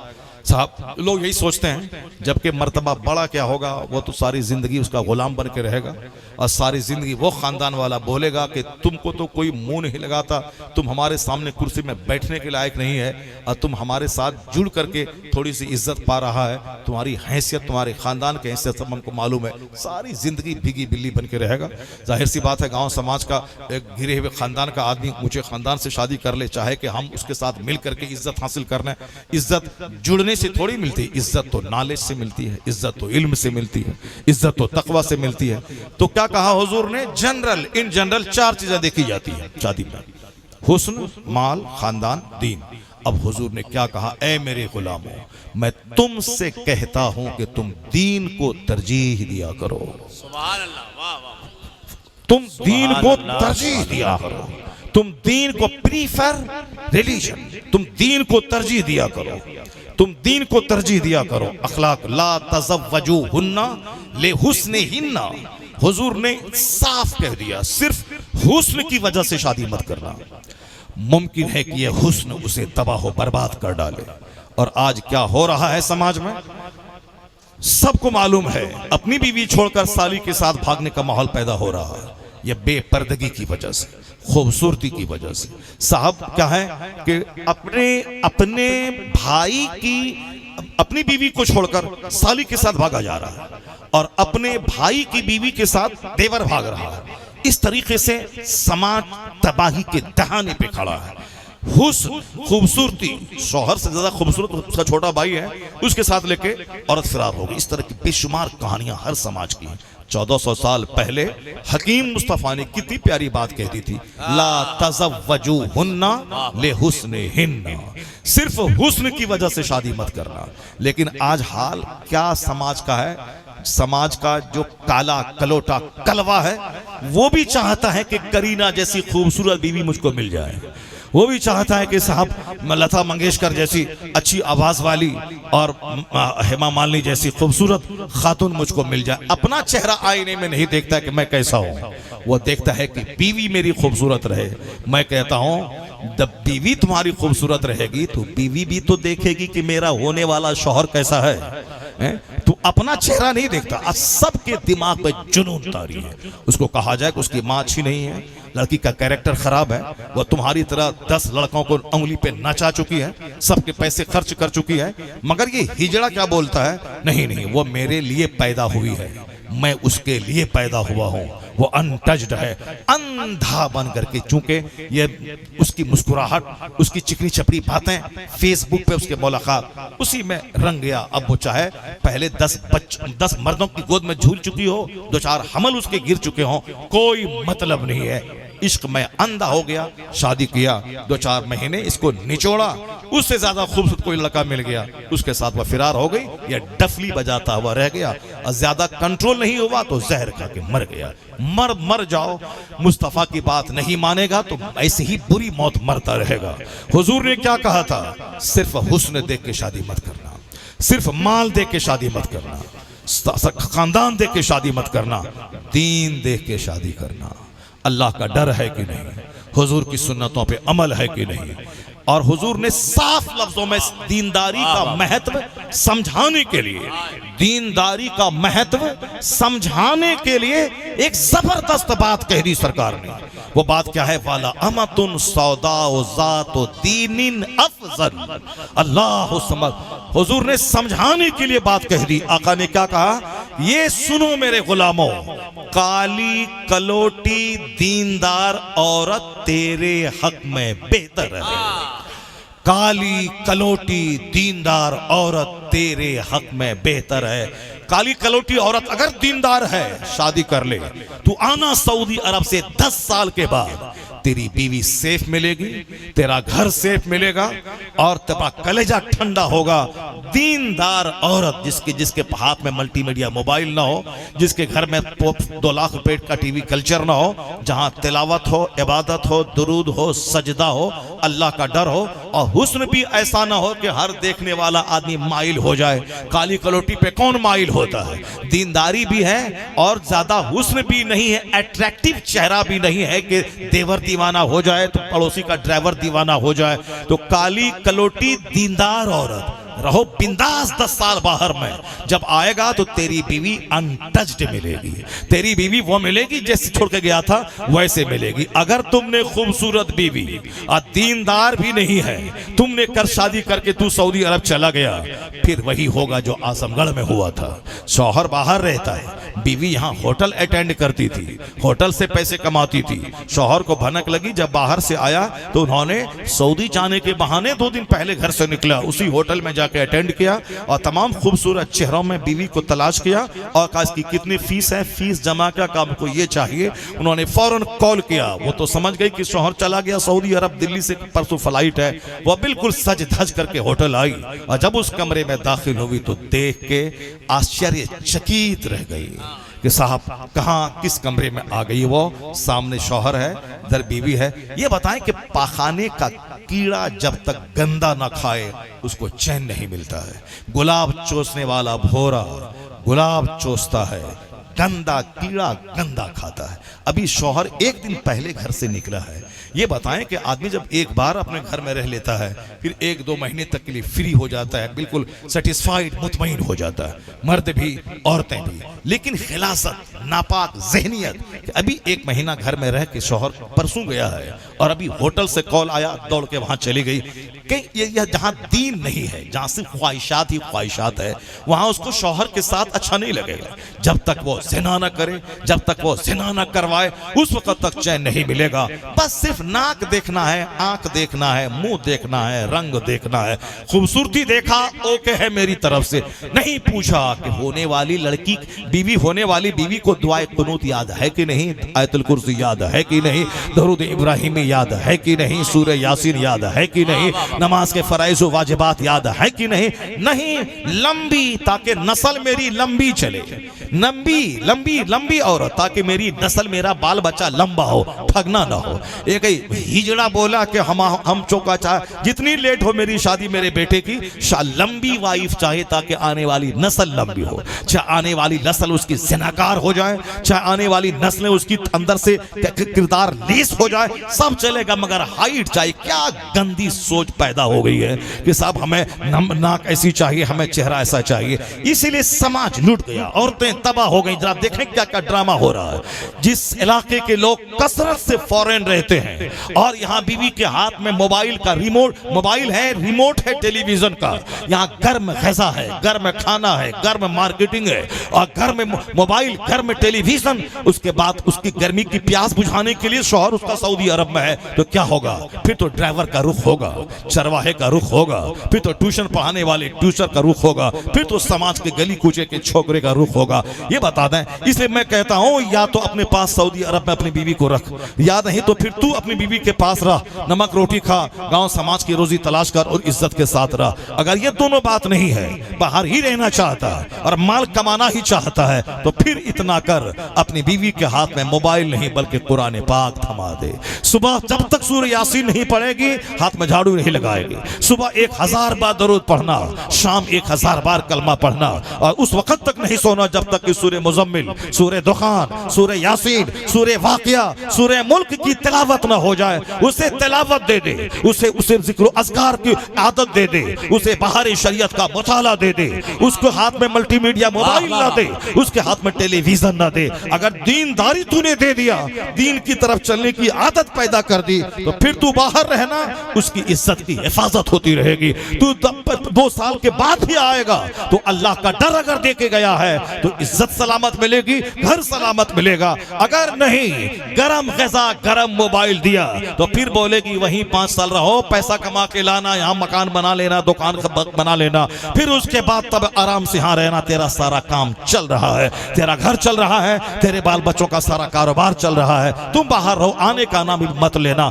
ये सारा ड्रामा होगा, पैसा तेरा होगा, तेरी इज्जत ना होगी, इज्जत का गलत इस्तेमाल होगा। किस तरह से समाज उजड़ रहा है, तबाही बर्बादी के कगार पे घर पहुंच गया है। तो हुजूर का फरमान याद आता है कि काली कलोटी दीनदार औरत तेरे हक में बेहतर है, और हुजूर का वो फरमान याद आता है, ला तज़व्वजुहुन्ना लिहुस्निहिन्ना, सिर्फ हुस्न मत देखना, हुस्न के साथ अगर दीन मिला हुआ है, अल्लाह का डर मिला हुआ है, तो यह सजदा उसको तबाही से बचा लेगा, यह जिक्र अज़कार उसको तबाही से बचा लेगा। मोमिन होने के नाते मुस्तफ़ा का फरमान हमारे लिए इक्सीर हयात है। खिलाफे पैगंबर कसे रह गुज़ीर कि हरगिज़ बमंजिल लखाहत रसीद। मुस्तफ़ा के खिलाफ जो चलेगा कभी मंजिल मकसूद पर न पहुंचेगा, न यहाँ सुकून मिलेगा, करार मिलेगा, न बाल बच्चों में फरमा बरदारी मिलेगी, न औरत में वफा मिलेगी। मरेगा तो वहां जहन्नम की आग में जलेगा, दुनिया में बेचैनी की आग और मरने के बाद जहन्नम की आग। मुस्तफ़ा की गुलामी में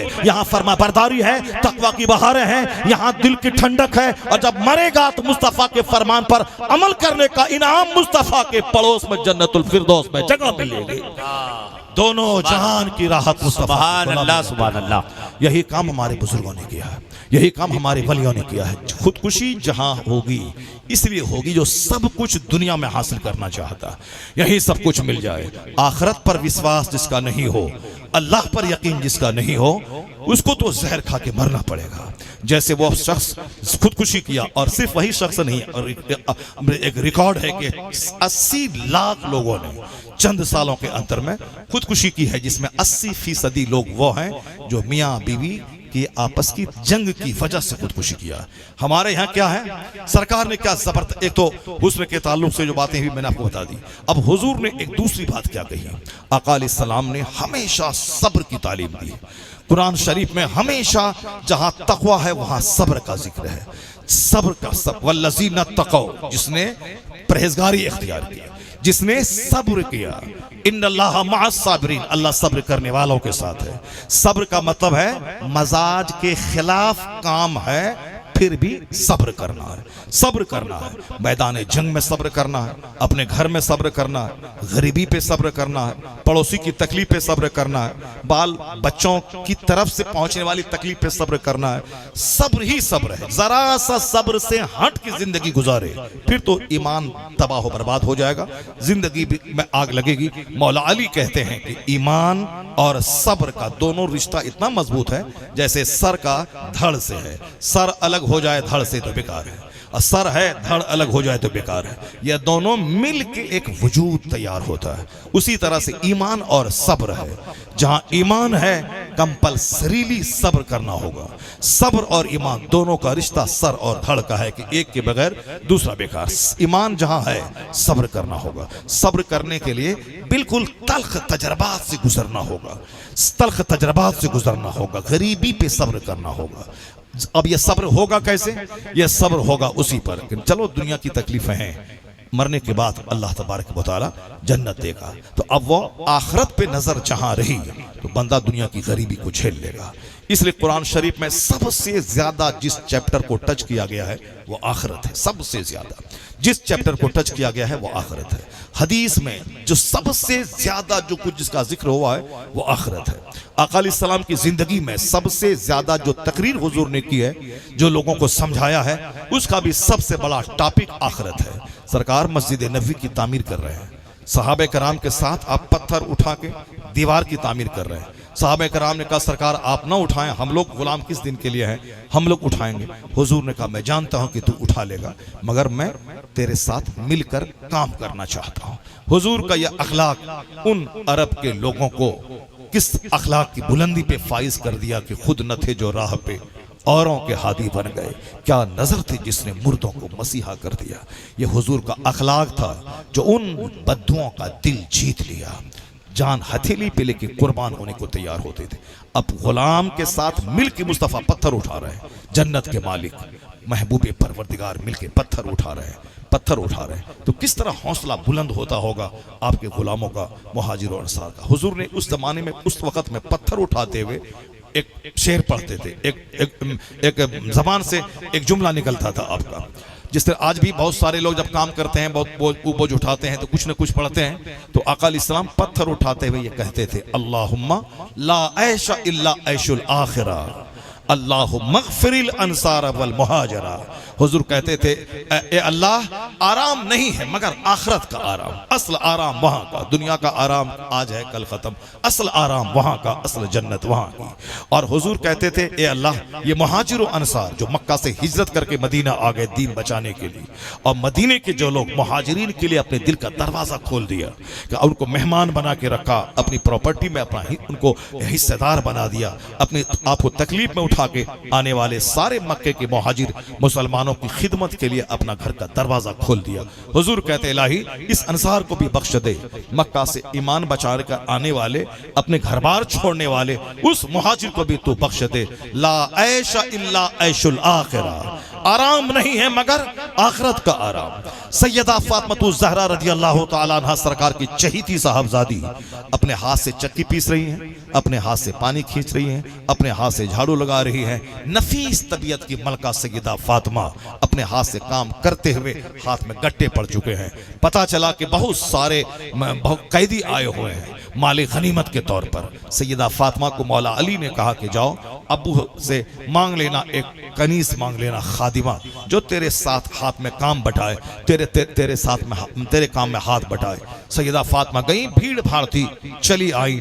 शाम के टाइम में जब सरकार को पता चला फातिमा आई थी, हुजूर खुद फातिमा ज़हरा के घर आए। सरकार दो जहां जब भी आते थे फातिमा ज़हरा खड़ी हो जाती थी, सरकार का इस्तकबाल करती थी, पेशानी को चूमती थी। हुजूर जब सैयदा फातिमा जब सरकार के पास जाती थी, सरकार खड़े हो जाते थे, अपनी बेटी को सम्मान देते थे, इज्जत देते थे, पेशानी चूमते थे।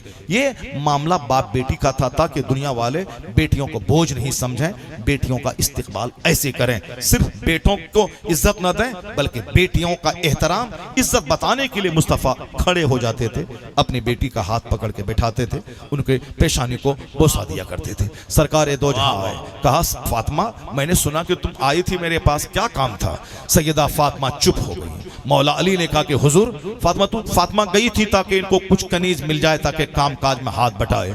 हुजूर ने क्या कहा? कहा ए बेटी फातिमा, बदर ओहद के जो यतीम बच्चे हैं जिनके बाप बद्र में शहीद हो गए, ओहद के मैदान में शहीद हो गए, नौकर गुलाम के ज्यादा मुस्तहिक वह लोग हैं।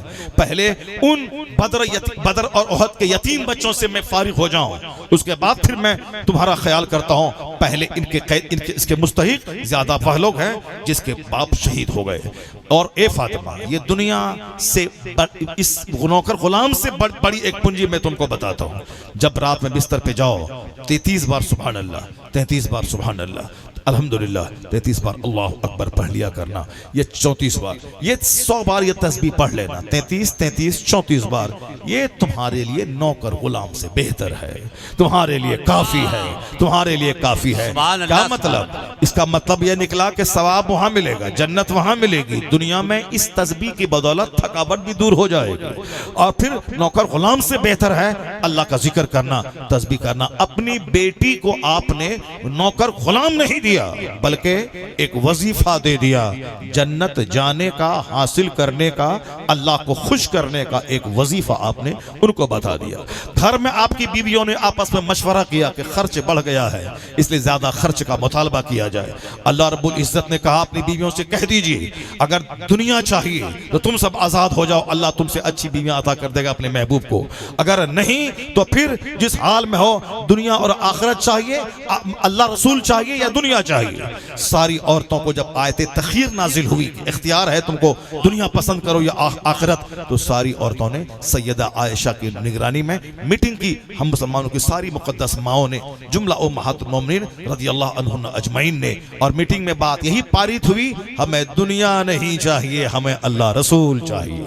हमें दुनिया नहीं, अल्लाह रसूल चाहिए। हुजरे फातिमा में है, हुजरे आयशा में है आखिरत की बात, मस्जिद नबवी में है आखिरत की बात, तामीर में है आखिरत की बात। सबसे पहली तकरीर मुस्तफा ने कोहे सफा पे की थी, ए मक्का वालो, मैं पहाड़ पे हूँ, तुम मेरे सामने हो, अगर मैं कहूं कि पीछे से एक फौज हमला आवर होने वाली है, क्या तुम यकीन कर लोगे? कहा हाँ, मा जर्रबना अलैका इल्ला सिद्का, हमने जिंदगी में कोई तजर्बा सिवाय सच की किया ही नहीं है। आपने जब भी बोला है सच बोला है, आप कहेंगे तो मैं मान जाऊंगा। हुजूर ने इकरार किया, उसके बाद कहा जैसे मैं यहाँ खड़ा हूँ, इधर भी देख रहा हूँ, उधर भी देख रहा हूँ, तो इस फौज से एक बड़ी फौज, एक बड़े अजाब से मैं तुझको डरा रहा हूँ। मरने के बाद जहन्नम है, जो ईमान नहीं लाएगा, अच्छे काम नहीं करेगा, उसके लिए एक आग है तैयार आखिरत में। जो ईमान लाएगा, अच्छा काम करेगा, उसके लिए मरने के बाद वह जन्नत और बहिश्त का बाग उसके लिए तैयार है। ऐ लोगों, मैं तुम्हें अजाब जहन्नम से डराता हूँ, आखिरत के अजाब से तुझको मैं डराता हूँ। मैं तुमको कहता हूँ कि उस आग से बचने के लिए ईमान ले आओ। मुझ पर वही नाजिल होती है, मैं अल्लाह का रसूल बन के आया हूँ। पहली तकरीर में आखिरत की बात, जन्नत की बात, हुजरे आयशा में आखिरत की बात, अपनी बेटी फातिमा के घर आखिरत की बात, मस्जिद नबी की तामीर के वक्त में आखिरत की बात, मस्जिद नबी के मेंबर पे हर जुमा के दिन आखिरत की बात। तो सबसे बड़ा टॉपिक, सरकार दो जहां अपने कमरे में आराम कर रहे हैं, हजरत उमर फारूक तशरीफ ले आए। उमर फारूक आजम आए तो सरकार की सादगी को देखकर रोने लगे। आप फरमाते हैं उमर, क्या चीज तुझको रुलाती है? उमर फारूक कहने, सरकार आपकी सादगी मुझको रुला रही है। या रूम और ईरान के बादशाह या महल में रहे, नर्म नाजुक बिस्तर पे सोए, और अल्लाह का महबूब इस शान से है बिस्तर पे कि चटाई के निशान उभर आए हैं, एक गद्दा तक बिस्तर तक नहीं है। सरकार दो जहां की सादगी में मुझको रुलाया है। हुजूर ने उठकर बैठ गए और क्या कहा, ए उमर, क्या तुम इस बात से राजी नहीं हो कि मैंने दुनियादारों के लिए छोड़ दिया है, अपने लिए आखिरत को पसंद कर लिया है, अपने लिए आखिरत को पसंद कर लिया है। आका फरमाते हैं, मेरी मिसाल ऐसी है जैसे एक मुसाफिर रास्ता चलते हुए थोड़ी देर धूप की शिद्दत से बचने के लिए दरख्त के साये में बैठता है, सुस्ताता है, और जहां दरख्त सूरज उधर गया, साया खत्म हुआ, ये उठा, सवारी पे सवार हुआ और चलता रहा। आका फरमाते हैं, मेरी मिसाल उसी सवार की तरह है जो थोड़ी देर साये में आराम करता है फिर चल देता है। ये दुनिया उसी तरह से थोड़ी देर वक्ती तौर पर रहने की जगह है। दुनिया मज़रातुल आखिरा, ये दुनिया आखिरत की खेती है, यह ऐश की जगह नहीं है। यहाँ कपड़े का मुकाबला नहीं, खाने का मुकाबला नहीं, मकान का मुकाबला नहीं, प्रॉपर्टी का मुकाबला नहीं। आका ने कहा था, फला तत्तखिज़ू ज़ैअता फतरक़बू फ़ीहा, यानी मालो असबाब की खरीदारी के पीछे मत पड़, वरना तू उसकी तरफ माइल हो जाएगा और यह दुनिया तुझे तबाह बर्बाद कर डालेगी। आका फरमाते हैं, सुबह करो तो शाम का इंतजार मत करना, शाम करो तो सुबह का इंतजार मत करना। आका अलैहिस्सलाम फरमाते हैं उद नफ्स का मिन अहलिल कबूर, अपने आप को मुर्दों में शुमार कर ले। यह दुनिया किसी को नहीं छोड़ती है। आला हजरत की ज़बानी ये शहद दिखाती है, जहर खिलाती है। यह दुनिया कातिल है, यह डाइन है, यह शौहर कुश है। न जाने कितनों का दीन ईमान लूट चुकी है। मौला अली एक बार कहने लगे मैंने तुझको तलाक दिया, मैंने तुझको तलाक दिया। लोगों ने बोला हुजूर किसको तलाक दिया? कहा दुनिया सज धज के आई थी और कह रही थी मुझको कबूल कर लीजिए, तो मैंने दुनिया को तलाक दे दिया, मैंने दुनिया को तलाक दे दिया। तो सैयदों के बाप दुनिया को तलाक दे दे, औलिया और सालिहीन के वालिदे गिरामी दुनिया को तलाक दे दे। सरकार दो जहाने 2-2 महीने तक आपके चूल्हे में आग नहीं लगती थी। आज मुस्तफा का गुलाम मकान के मुकाबले में मस्त है, दौलत के मुकाबले में मस्त है, औरतों के मुकाबले में मस्त है, कपड़ों के मुकाबले में मस्त है। इसीलिए जिल्लत और रुसवाई ने चारों तरफ से घेर लिया है। न दुनिया का सुकून उड़ गया, आपस का चैन खत्म हो गया और जन्नत की उम्मीद भी खत्म हो गई। क्योंकि जन्नत वाला काम करेगा तब ना जन्नत की तमन्ना में ये मस्त रहेगा। दुनिया के मुकाबले में लगा हुआ है। ऐसा लगता नहीं इसको मरना है, क़यामत के दिन हिसाब किताब देना है, हर स्याह सफेद का हिसाब देना है। जिनकी कब्रें अल्लाह औलिया सालिहीन की कब्रें जो गुंबद के नीचे जिनका मजार है, उनकी जिंदगी में चैन नहीं मिलेगा। रात में 2 घंटा सोते थे, बाकी सारा लम्हा इबादत में गुजार देते थे। सरकार गरीब नवाज अपना वतन छोड़ के हिंदुस्तान आए, न प्रॉपर्टी खरीदी, न बहुत बड़ा महल बनाया, एक दरख्त के साए में रहे।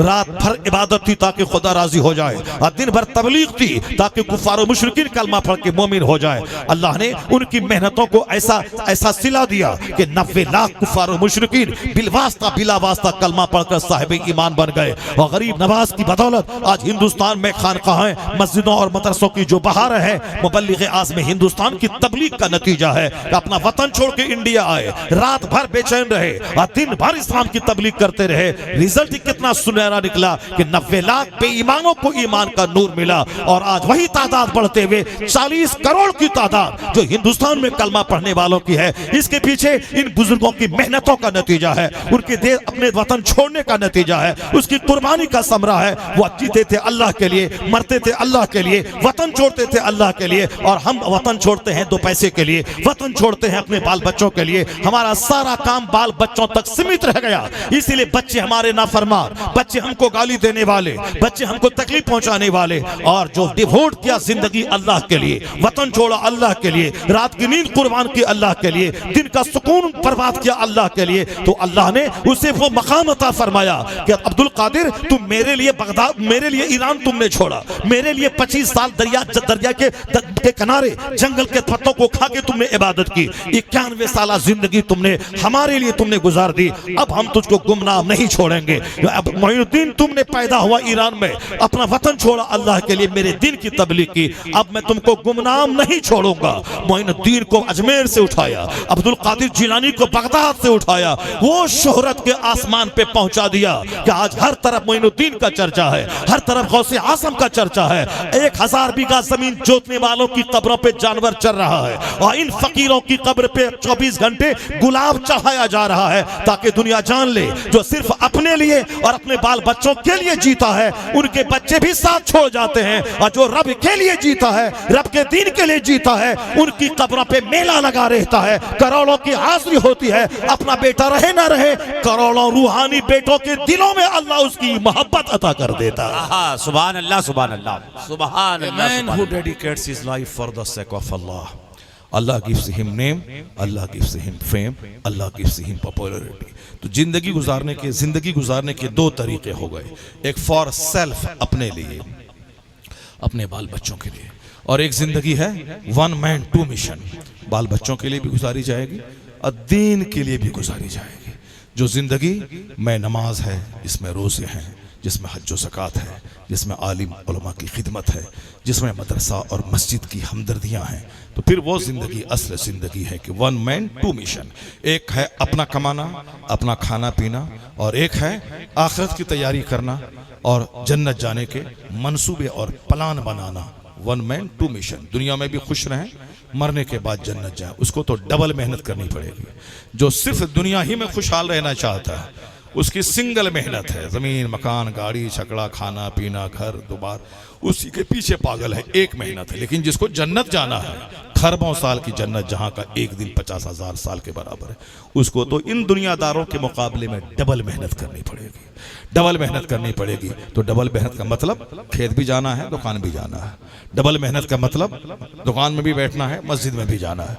डबल का मतलब उसे रात में कुछ सोना भी है और कुछ इबादत भी करनी है।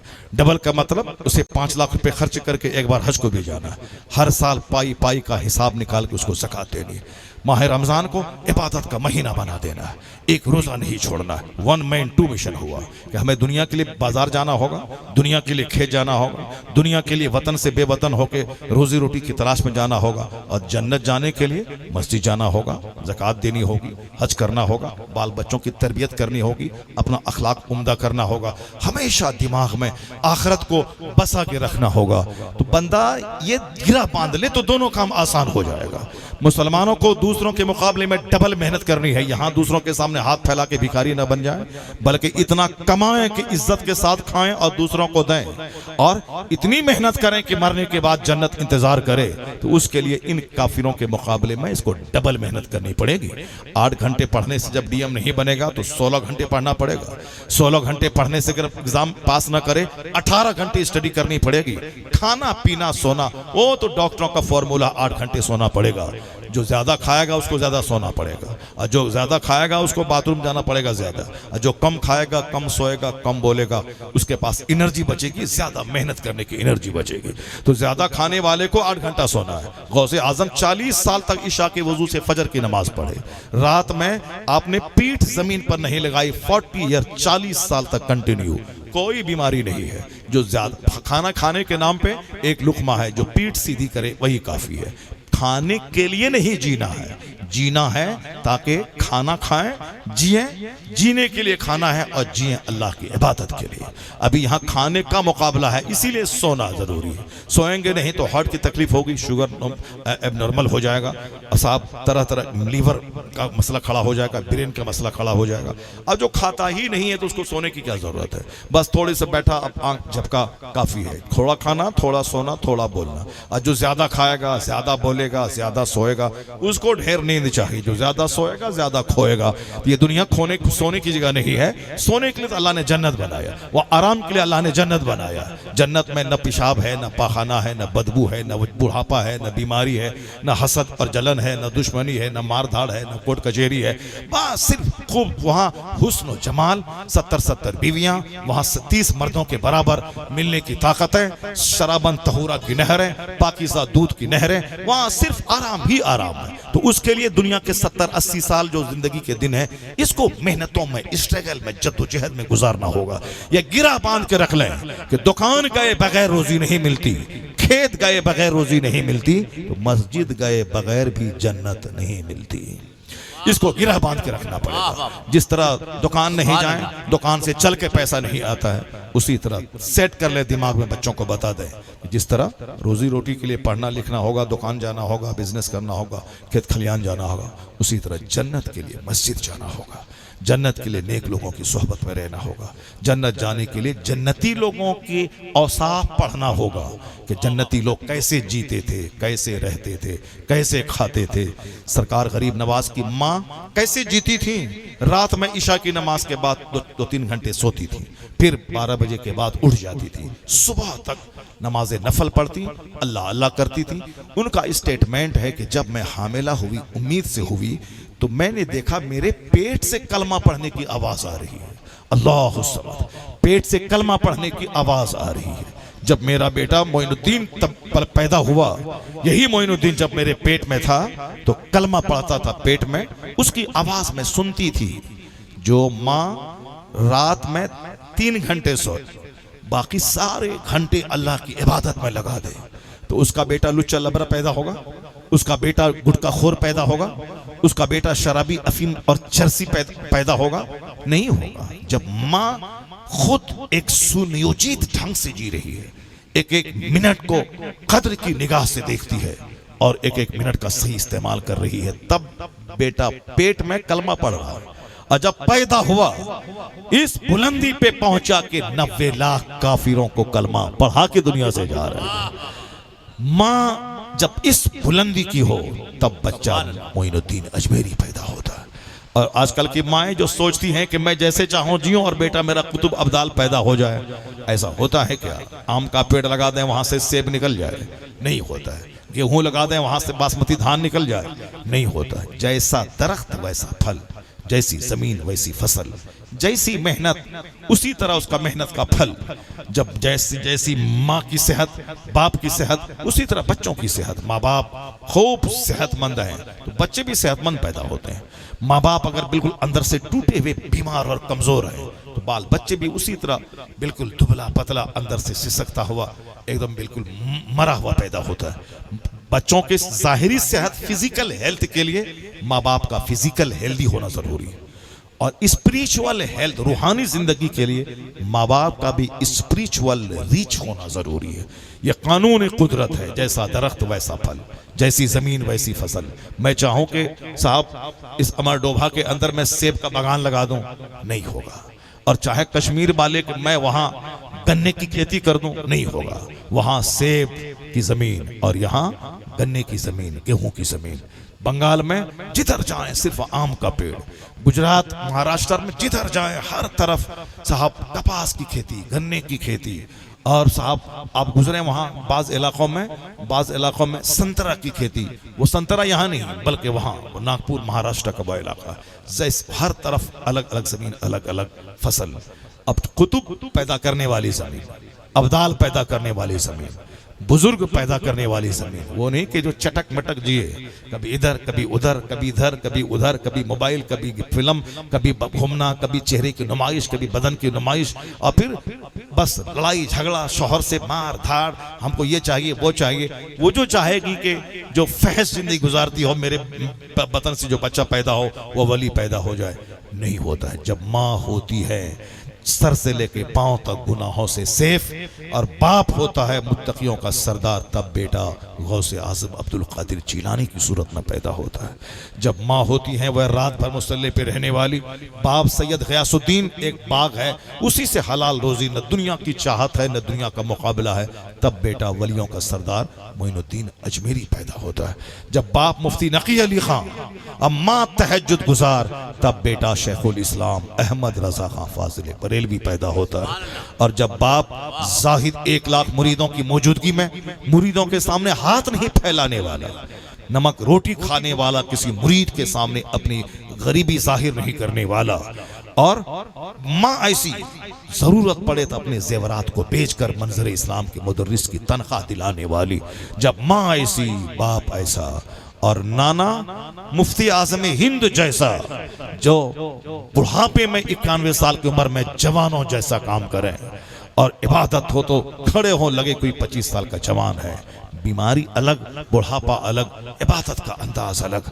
और साहब दादा ऐसा कि जिसके चेहरे को काफिर देखे तो हुस्न को देख के कलमा पढ़ ले। जो दादा लाजवाब, नाना लाजवाब, सुभान अल्लाह, माँ लाजवाब, बाप लाजवाब, तब उसी कोख का बच्चा 10 करोड़ कमोबेश मुरीदों का मुर्शिद अख्तर रजा खां अजहरी ताजु शरिया पैदा होता। इसलिए मेरे भाई, मजार पे जो बहारे हैं, गुंबद, मीनार, झूमर, ऐसा भीड़ भाड़, ये नहीं देखना है। देखना है कि उस कब्र के अंदर जो रहने वाला है वो जीता कैसे था, वो रात कैसे गुजारता था, वो दिन कैसे गुजारता था। इसलिए एक कब्र से आवाज आई कि हमारी कब्र पे आके तू दुनिया मांगता है, जाओ किसी बादशाह की कब्र पे, यहाँ फकीर की कब्र है, यहाँ से दौलत नहीं बल्कि फक्र फाका मिलता है। सुनने वाले सुनते हैं। हम लोगों ने मजार की भी जैसी की तैसी कर दिया, जो सारी जिंदगी न खाए ठीक से न पहने ठीक से, हमेशा इबादत करते रहे, उनकी कब्र पे मकान, दुकान, प्लॉट, गाड़ी, छकड़ा, इलेक्शन में जीत सब मांगे। अजमेर में गरीब नवाज सारी जिंदगी चैन से नहीं खाए, पैदा हुए ईरान में, वहाँ से अजमेर मुकाबला किया राजा पिथौरा से। आपने रात भर तक इबादत, दिन भर इस्लाम की तबलीग, कोई प्रॉपर्टी नहीं खरीदी, आपने दरख्त के साए में रहे हिंदुस्तान को इस्लामिस्तान बना दिया। और आज उनके मज़ार पे सारी दुनिया जाकर बेटा बेटी, दौलत, मकान, प्लॉट, इलेक्शन में जीत, ये सब मांग रहे हैं। अब जो लोग उनकी कब्र के पीछे पड़े हुए हैं वो इंतज़ार करें कि गरीब नवाज ने, आज भी वही बाकरामत वली हैं वो। कल तक जब राजा वहां का उछल कूद कर रहा था तो उसके ऊंट को बिठा करके उसको तबाह बर्बाद कर दिया। और आज अगर उछल कूद ज्यादा तुम करोगे तो गरीब नवाज वही हैं। उनके ऊंट को बिठाया तो उठाया नहीं, फिर गरीब नवाज तुझको बिठा देंगे तो फिर दोबारा तेरी हुकूमत बनेगी नहीं। इसलिए ज्यादा उछल कूद मत किया करो, बस अब बुजुर्गों की कदर करो, बुजुर्गान की दिन की मेहनतों को उनको कदर करो, उसका इस्तेकबाल करो, गनीमत समझो कि जो गरीब नवाज अमेरिका में नहीं है, चाइना में नहीं है, जापान में नहीं है, एक हिंदुस्तान के हिंदुस्तानी मुसलमानों और गैर मुसलमानों सारे लोग नाश करो कि जो हस्ती अमेरिका में नहीं वो हस्ती हमारे हिंदुस्तान में मौजूद है। उस हस्ती के दरवाजे पे तुम भी अपनी चादरें चढ़ाने जाते हो। साहब दिल्ली का राजा अपनी चादर अजमेर भेजता है, क्यों? उसे मालूम है ये जाहिरी कुर्सी है, असल कुर्सी तो वहां है, पूरे भारत की निगरानी वहां से की जा रही है। मगर क्या करेंगे, शरारत का पुतला उन बुजुर्गों की तरफ भी आंख उठा के देखता है। तो खैर उसका काम है वो देखता रहे, हमारा काम यही है कि हम सिर्फ मोबाइल नहीं चलाएं, सोशल मीडिया पे नहीं रहें। हमारा काम इबादत, रियाजत, तिलावत, दुआ, दुरूद, बुजुर्गान दीन की जिंदगी का मुताला, कसरत से कुरान पाक पढ़ना, कसरत से दुरूद पढ़ना।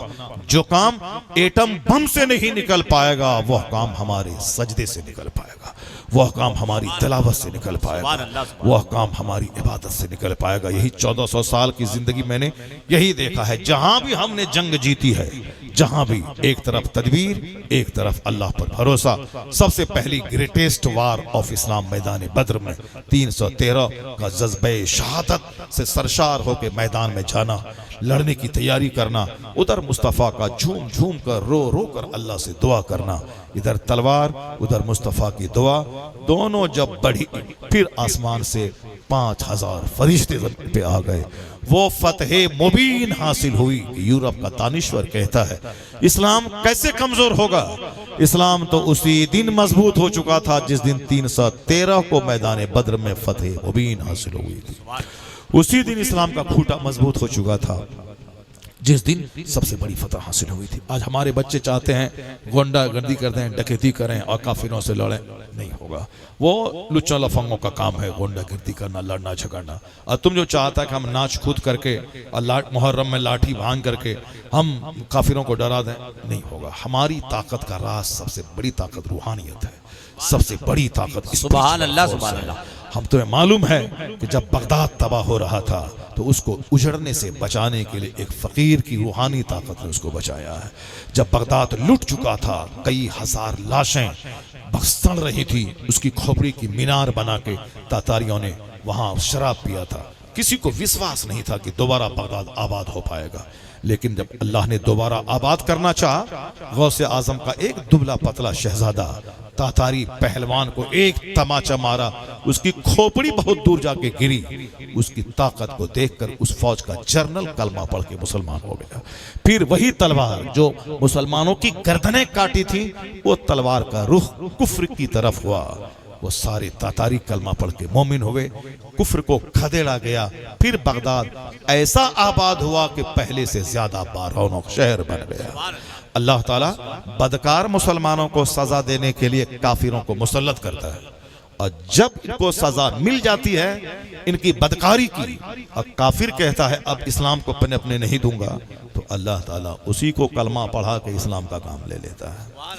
यह है 1400 साल से। सुभान अल्लाह, सुभान अल्लाह। इसलिए जो कुछ भी हो रहा है मेरी बदअमली की सजा है। मेरे बर्थडे पार्टी बच्चों का होता है, अंग्रेजों जैसी पार्टी, शादी ब्याह काफिरों जैसी 1-1 करोड़ की शादी, 2-2 करोड़ की शादी। मेहनत मजदूरी करके नमाज छोड़ के बम्बई में पैसा कमाया और एक दिन में उसको ताश के पत्तों की तरह उसको उड़ा दिया। नहीं नहीं, मुसलमानों की शादी मुस्तफ़ा के फरमान की रोशनी में मस्जिद में होगी। जिस दिन हमारी शादी मस्जिदों में होने लगी, फजूल खर्ची हमारे यहाँ कम हो गई, ये खाने पीने उड़ाने का माहौल कम हो गया, मुस्तफ़ा की बेटी फातिमा ज़हरा की शादी को दिमाग में रखा गया, मस्जिदों में शादी होने लगी, तो हमारी वो ताकत बढ़ जाएगी कि जब शादी होगी इस्लामी तो बच्चे पैदा होंगे इस्लामी। तो फिर बच्चों को देखने के बाद दिल नहीं जलेगा, कलेजा को ठंडक मिल जाएगी। जब शादी मुस्तफ़ा की तालीमात की रोशनी में होगी तो बच्चे गुलाम मुस्तफ़ा पैदा होंगे। और जब तक वो नहीं होगा, चाहे कुछ भी कर लीजिए, हालात तो बदलने वाले नहीं है। इन्नल्लाह ला युग़य्यिरु मा बिक़ौमिन हत्ता युग़य्यिरू युगय्यिरू मा बिअनफुसिहिम। अल्लाह ताला उस कौम को नहीं बदलता जब तक वह अपने बदलने के बारे में नहीं सोचता है। अल्लाह ने आज तक उस कौम की हालत नहीं बदली जिसको न हो ख्याल अपनी हालत के बदलने का। कोई ऊपर से नहीं उतर जाएगा, कोई बम सारे काफिरों को मार देगा, हमको इज्जत मिल जाएगी। नहीं नहीं, मेहनत तो मुझे ही करना होगा, आगे तो मुझे ही बढ़ना होगा, तमाम बुराइयों को मिटाना होगा, अच्छाइयों को नाफिज करना होगा और एक प्लान्ड जिंदगी गुजारनी होगी। मेरी जिंदगी का मकसद क्या है, उस मकसद को सामने रखना होगा। उस मकसद को हासिल करने के लिए मेहनतें करनी होंगी। फिर क्या है, वअदल्लाहुल्लज़ीना आमनू मिनकुम व अमिलुस्सालिहात लयस्तखलिफन्नहुम फिल अर्द। अल्लाह फरमाता है, अल्लाह ने वादा किया है कि जो ईमान लाएगा, अच्छा काम करेगा, उसको इस जमीन का बादशाह बना देंगे। रूए जमीन की सल्तनत इंतजार कर रही है। सल्तनत जो टाइम बर्बाद करे, जिसके पास न इल्म हो, न अक्ल हो, न अमल हो, न बहादुरी हो, उसको अगर हाकिम बना दिया गया तो तबाही तो होगी दुनिया की। इसीलिए बादशाहत के लिए इल्म, अक्ल चाहिए और बहादुरी चाहिए। औरंगजेब 50 साल हिंदुस्तान का हाकिम रहा, तहज्जुद पढ़ने वाला, असर की नमाज सुन्नत गैर मुअक्कदा पढ़ने वाला। वो आदमी शेर सामने आया था तो पांव पकड़ के फाड़ने वाला। ये है तहज्जुद भी और नवाफिल का एहतमाम भी। और इस खतर ताकत के शेर को फाड़ दे। 30 साल तक दुश्मनों को हिलाता रहा साउथ में, और पूरे हिंदुस्तान का बाताज बादशाह 50 साल तक बना रहा औरंगजेब। टीपू सुल्तान जैसा आदमी शेर को देखा जंगल में आ रहा था, लपक के पांव पकड़ा, फाड़ दिया। और फिर वो आदमी जो तहज्जुद मैदान जंग में नहीं छोड़ता था, असर की सुन्नत खैर मौक़दा नहीं छोड़ता था। हमारे बच्चे आज बोलने में कमाल समझते हैं, काफिरों की तरह बोलना, अल्हड़ों की तरह चिल्लाना, जानवरों की तरह रात गुजारना और गधों की तरह दिन गुजारना। हदीस में आया है, वो तबाह हो बर्बाद हो पर लानत है जो दिन गधों की तरह गुजारे और रात मुर्दों की तरह गुजारे। जैसे दिन गधे की तरह ये दुकान वो दुकान, यहाँ वहाँ खूब मारे फिरता रहा, न जोहर न असर न मगरिब। दिन गधों की तरह चक्की खींचते हुए, अधोबी का गधा कपड़ा धोते हुए, घाट घर खाली सामान, दुकान, मॉल, यहाँ वहाँ, गधों की तरह दिन भर, रात मुर्दा की तरह सो गया। न तहज्जुद, न इशा, न फजर। तो क्या कहा गया, उस पर वो बंदा किस कदर खसारे घाटे में है जो रात मुर्दों की तरह सोता हो और दिन गधों की तरह मेहनत करता हो। अक्लमंद है वो जिनका एक एक लम्हा दुनिया और आखिरत दोनों की सोच लिए हुए गुजरता हो। तो आज हमारे बच्चे डिंग मारने वाले और साहब गली कुशों को रात भर जैसे कुत्ता हो सोता है, रात भर कुत्ता हुल्लड़बाजी करता है। और जहां आसमान से फरिश्ता रहमत लेके जमीन पे आने वाला हुआ, ये कुत्ता सो जाता है रास्ते में, सड़क पे। बुजुर्गों ने कहा है, नेक लोगों की क्वालिटी है कि ईशा पढ़ के सो जाए। अब फज और रात के आखिरी पहर में जब फरिश्ता नाजिल होता है, जमीन पे आता है, उस फरिश्तों को देखकर मुर्ग बांग देने लगता है। फरिश्ते मुर्ग बांग देते हैं फरिश्तों को देखकर। अल्लाह के रसूल फरमाते हैं, जब देखो कि मुर्ग बांग देने लगे, फस्अलुल्लाह मिन फदली, अल्लाह के फजल की भीख मांगो। उस वक्त दुआ मांगो अल्लाह से, अल्लाह का फजल मांगो। चूंकि मुर्ग फरिश्तों को देखकर बांग देते हैं तो वह वक्त दुआओं की कबूलियत का वक्त है। दुआओं की कबूलियत का वक्त है वह रात का आखिरी हिस्सा, जब मुर्ग बांग देते हैं, फरिश्ते जमीन पर उतरते हैं। मगर कुत्ता क्या करता है, रात भर हुल्लड़बाजी करता है, ये गली वो गली, ये वहां चौराहा वहां, 10 कुत्ता यहाँ 10 कुत्ता वहां। तो और जहां रात का आखिरी हिस्सा आया, फरिश्तों के आने का टाइम हुआ, कुत्ता सो जाता है नदी के नाले के किनारे बीच रास्ते में सो गया। तो कहा बुजुर्गों का तरीका है ईशा पढ़ के सोए और फरिश्तों के आते वक्त में जाग करके अल्लाह की इबादत करे। और शैतान का तरीका है, कुत्तों का तरीका है, हुल्लड़बाजी करे रात भर, ये चौराहा वो चौराहा, ये दालान ये पुल वो पुलिया, यहाँ मोबाइल चलाना, वहाँ हुल्लड़बाजी करना, वहाँ सूंघते रहना। और उसके बाद जहां फरिश्तों के आने का टाइम हुआ, जूता पहने सो गया। अब उठा कब, दिन के 10 बजे। आज काफिर जाग गए, सेहत चाहिए उसको, तो सुबह 4 बजे उठ करके वो योगा करते हैं ताकि हमको सेहतमंद जिंदगी मिले। वो सेहत पाने के लिए 4 बजे उठते हैं, जबकि हमारे पैगंबर ने नमाज फज्र के लिए ताकीद की, रकअतल फज्र खैरुम मिन दुनिया व मा फीहा। फजर की 2 रकअत नमाज दुनिया और जो कुछ दुनिया में है उससे बेहतर है। फजर की नमाज के लिए बंदा उठ जाए, 1000 योगा एक तरफ, फजर की नमाज एक तरफ। ये बात तो हम कहते हैं, यही बात डॉक्टर मुरली मनोहर जोशी ने दोहराया था आज से 6-7 साल पहले। योगा के शिविर में भाषण देते हुए कहा था कि योगा का तरीका जितना भी है सेहतमंद रहने के लिए, वो सारे तरीके एक तरफ। मैं जब नमाज को देखता हूं ऐसा लगता है कि नमाज से बढ़कर कोई योगा नहीं है, और नमाज देने वाले मोहम्मद अरबी से बढ़कर कोई तबीब, कोई डॉक्टर नहीं है।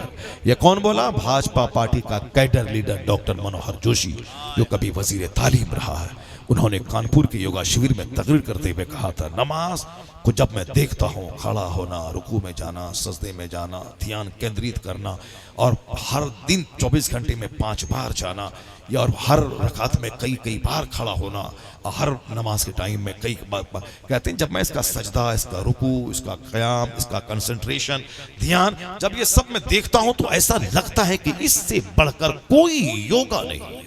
और जिस मोहम्मद अरबी ने ये नमाज का सिस्टम दिया है, उससे बेहतर कोई डॉक्टर नहीं, उससे बेहतर कोई तबीब नहीं है। तब ना डॉक्टर बर्नार्ड शॉ ने बोला, he must succeed in solving its problems as much needed peace and happiness.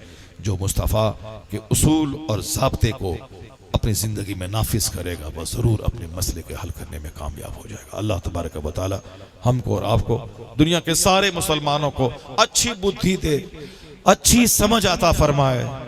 पागलों की तरह जो जीने की एक लत लगी है, इससे तौबा करके पक्का सच्चा मोहम्मदी बनने की तौफीक अता फरमाए।